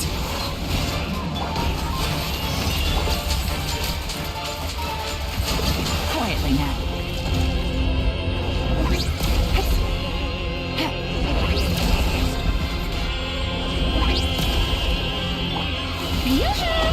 Now's our chance! Over here!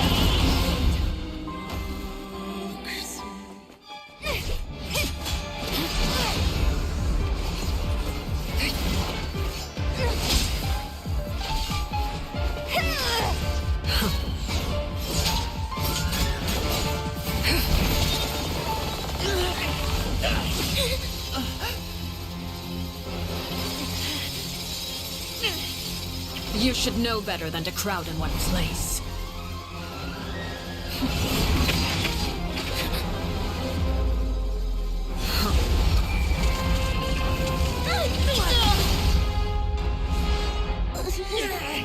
Oh, I know. No! I'm sorry, Father!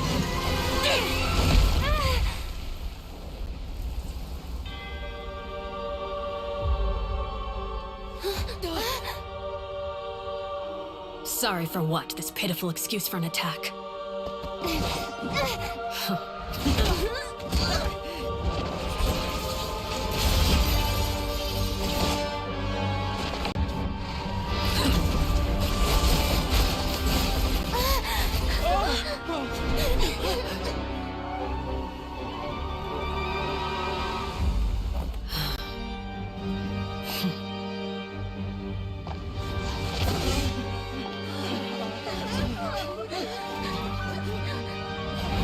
Father, no!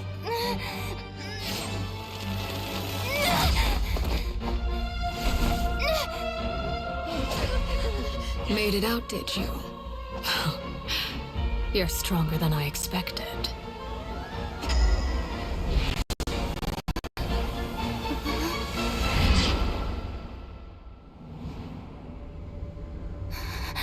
Crimson Moon. I can't move.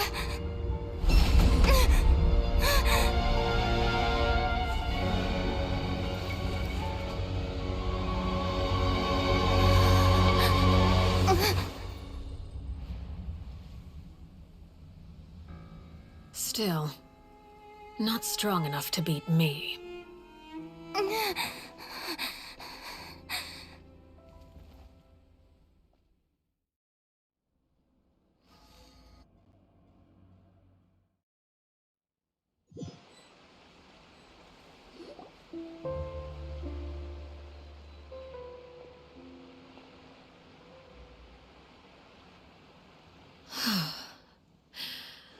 I believe we can end things here.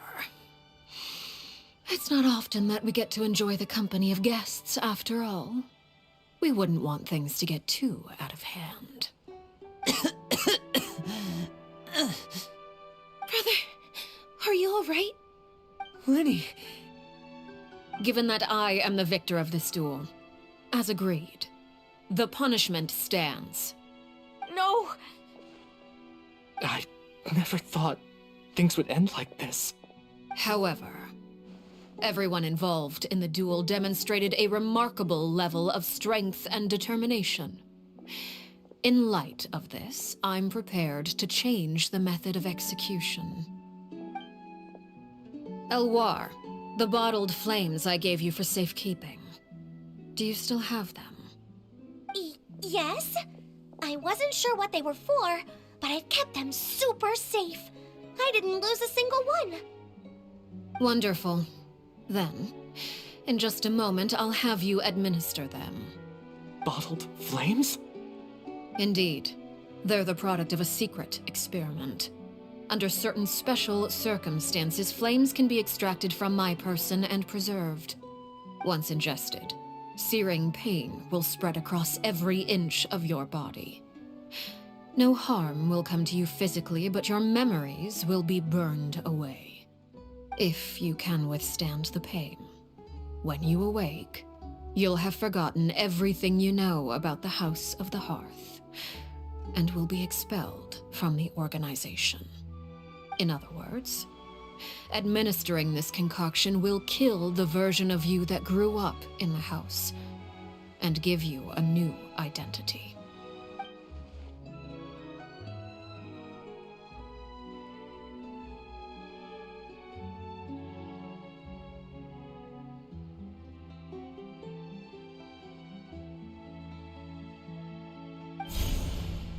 Memory is a mysterious thing indeed. Losing a portion of your memories will alter your sense of self.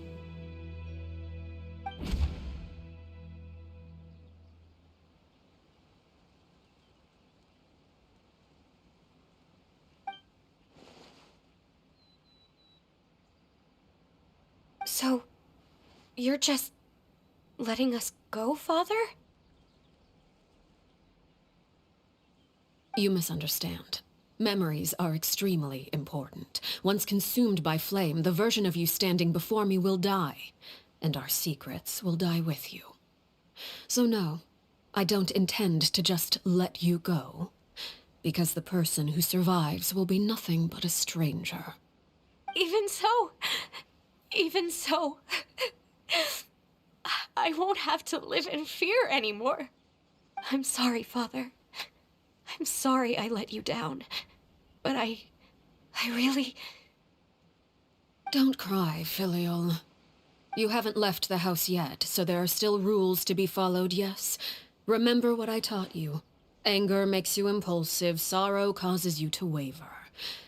Don't let yourself be controlled by your emotions. Of course. I'll remember.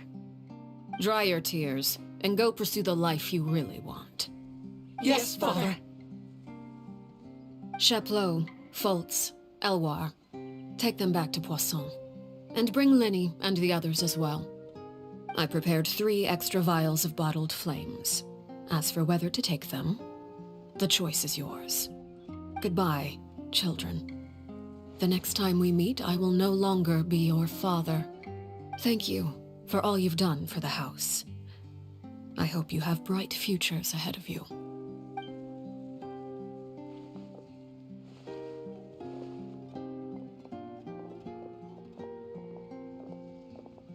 Father.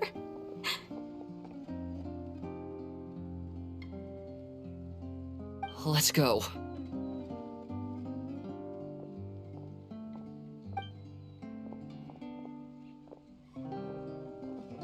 Here, grab my arm, Linny. I'll help you walk back. Thank you.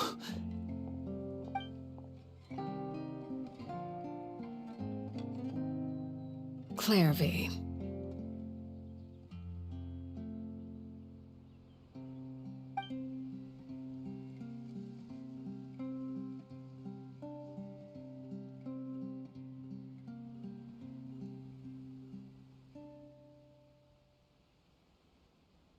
Can we talk now?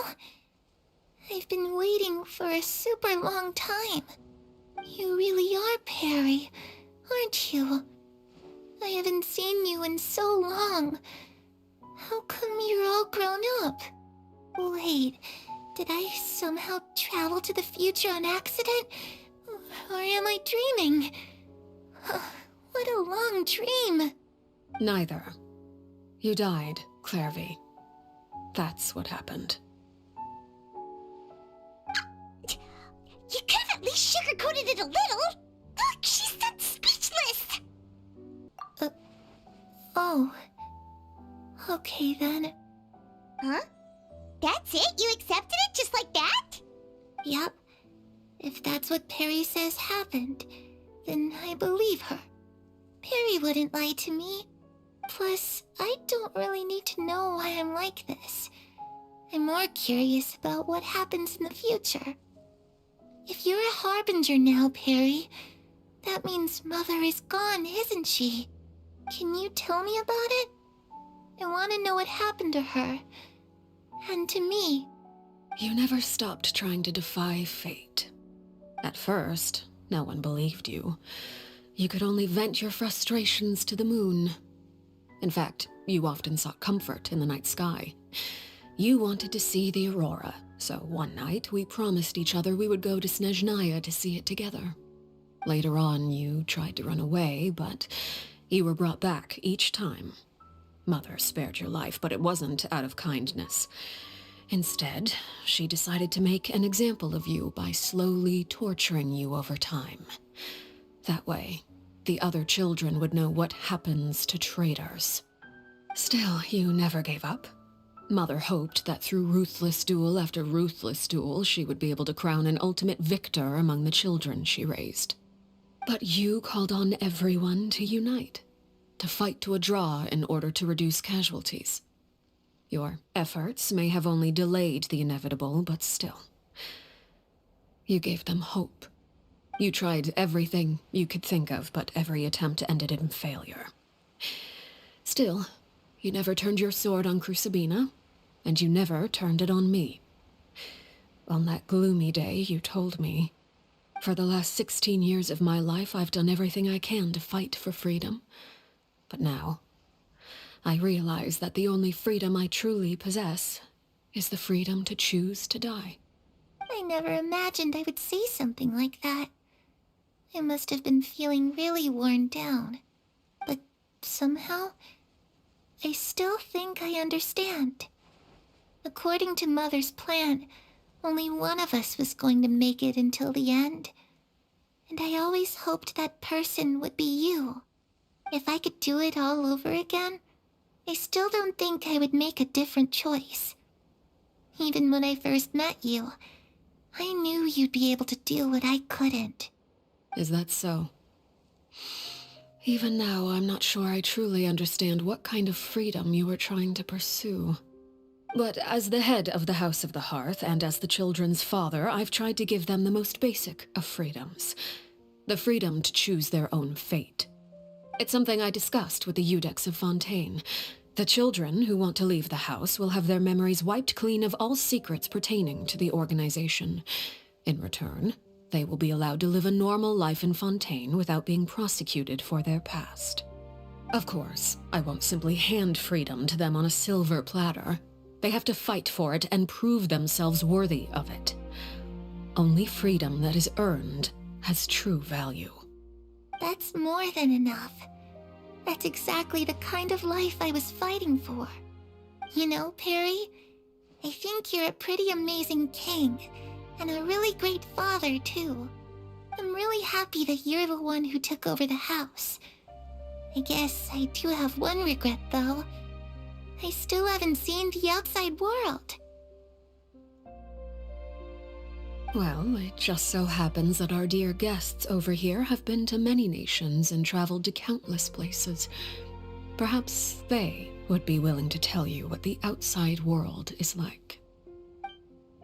Really? Of course! We've traveled all over the place. We've got so many stories, we could probably talk your ears out for 3 days straight.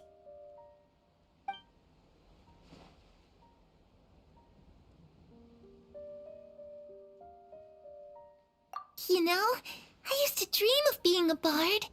Playing the lute while singing into the winds of freedom. Even if there was no one there to listen, I would have continued to sing no matter what. Ah, that's where Mora comes from. I never knew that before. If I had some Mora, I would buy 3 new dresses. One for me, one for Perry, and one for Mother. It's just too bad Perry doesn't like wearing dresses. And Mother, well, she probably wouldn't accept something like that either. I guess I'd just have to keep them all for me then. I could wear a different one every day. Those yokai you mentioned, what do they look like? I once saw a drawing of this one guy with horns on his head and a super scary face. Are there any yokai like that? Oh, sounds like you're talking about an Oni. Yep, we've met one, and let Paimon tell you, they're not nearly as scary as they look. I was was always too afraid to skip Mother's fighting lessons. But at the academia, I bet you could do all sorts of secret things in class. Things that have nothing to do with studying. I'm just kidding. Being able to study whatever you want without having to fear for your life actually sounds pretty great.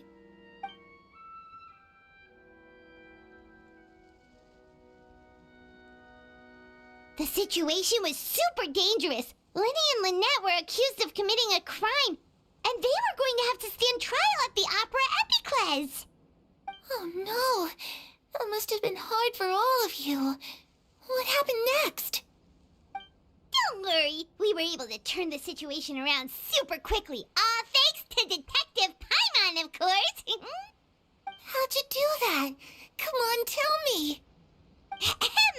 Okay, so it was like this. After the failed magic show, we rushed to the scene and...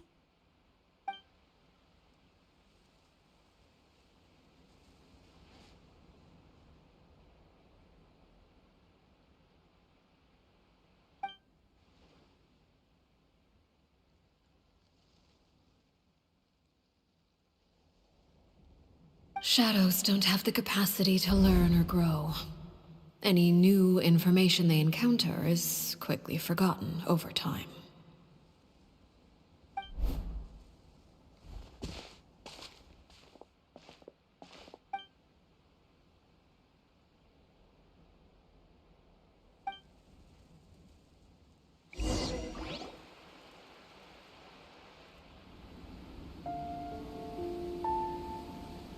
Clairvy, you've worked tirelessly from the shadows to overthrow the House of the Hearth. Now, by my authority as the Knave, I shall announce how this matter ends. You are hereby expelled from the House of the Hearth. You are no longer tied to this place, nor are you bound by its rules. You're saying that I can finally leave? I get to experience the outside world as well? Oh, I almost forgot. There's no getting older for me. Still, seeing who you grew up to be makes me really happy, Parallel.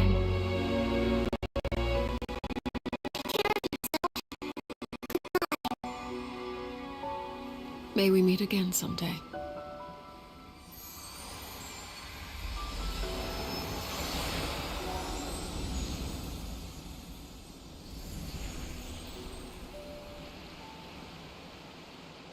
Clairvy. She left so soon. Paimon didn't even get to finish her story. I also have certain sentiments left unsaid. I wanted to tell her that the aurora I saw in Snezhnaya was just as beautiful as the ones in the pictures. But a shadow's memories reset at dawn. Had we delayed any longer, we wouldn't have had the time to say goodbye. Whatever regrets may linger, let them be lost to the coming of a new day. Father? It's Linny! Hey, Linny!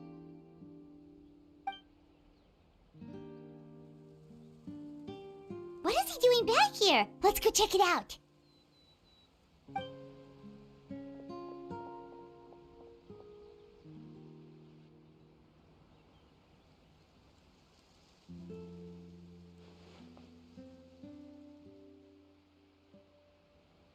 Father, the bottled flames have been administered.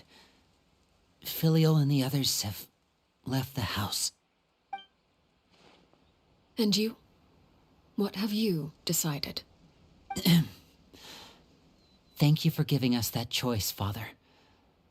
But we never wanted to leave the house. It's the only home we've ever known. Lynette and Fremine feel the same way. They're recuperating back at the Hotel Bouffe d'été. But I decided to come back and tell you where we stood. I'm sure you're well aware of the expectations I have for you. I want you to follow in my footsteps and become the next king of the house. Yet you seem to have different ideas. I must admit, I'm rather surprised by your decision to stay. There's nothing wrong with choosing to live a quiet life. Leading this organization is a heavy responsibility, one not so easily carried by someone forced onto the throne. I just never understood what you saw in me. What made you believe I was deserving of that throne? You're brave, talented, and, most importantly, you cherish your family. You would do anything to protect them, even if it costs you your life.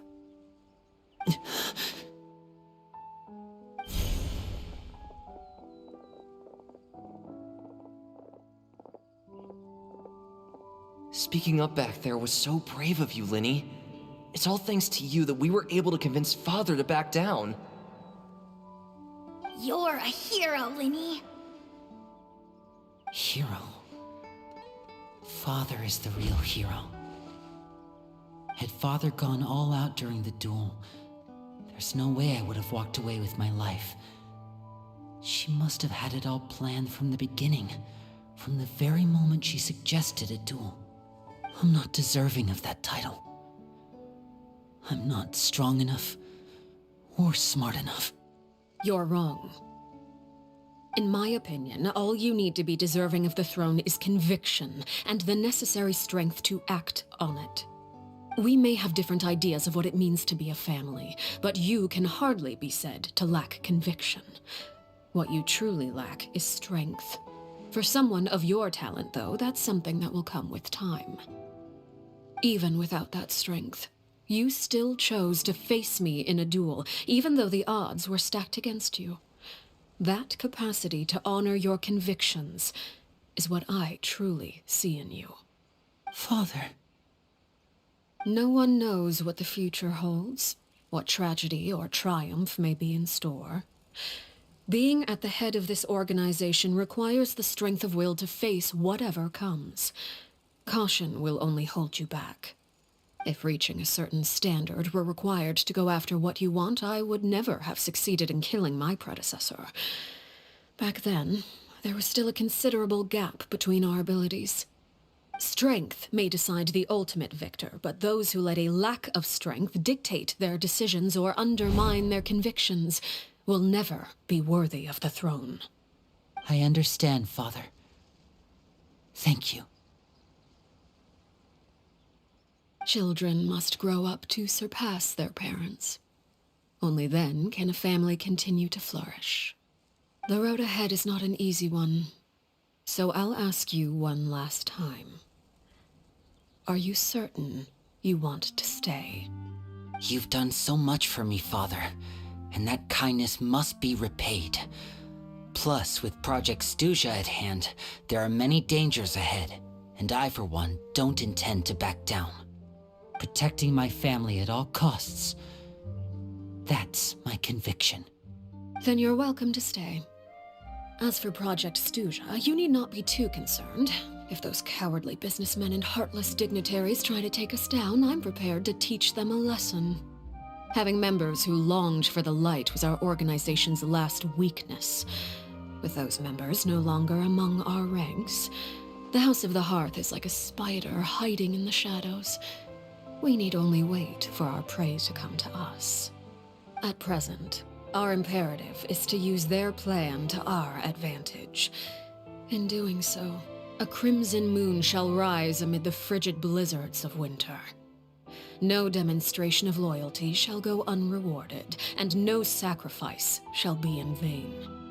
As for the two of you, whether we meet again as friend or foe, I'll remember the camaraderie we shared in this moment.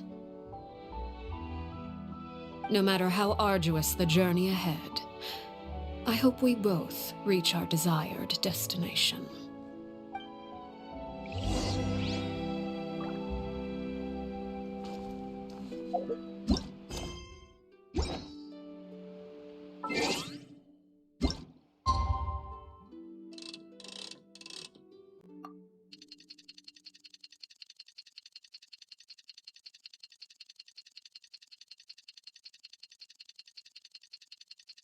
Wherever in this world I roam. Didn't Linny say that Lynette and Fremine were recovering at the Hotel Bouffe de Quai?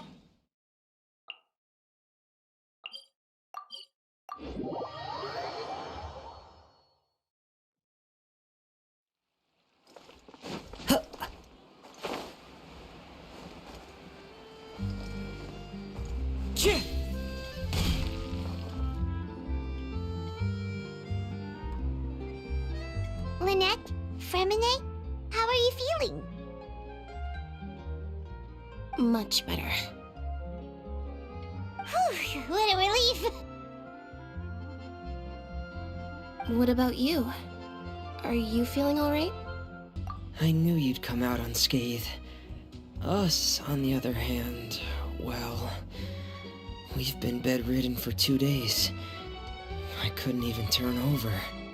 Oh, and I wanted to ask, is Clairvy gone? Linny and the other members have left Poisson and returned to the House of the Hearth. According to him, there haven't been any more sightings of a spirit roaming the house. I see. I'm glad.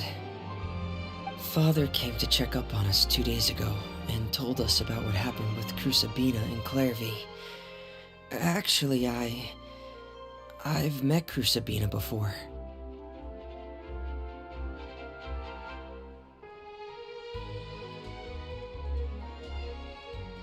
Wait, what? You've met the former knave? Crusabina died a year after Clairvy. It was during the year between their deaths that I joined the House of the Hearth. Crusabina had an extremely cruel and radical way of doing things. While she was alive, the atmosphere in the house was suffocating.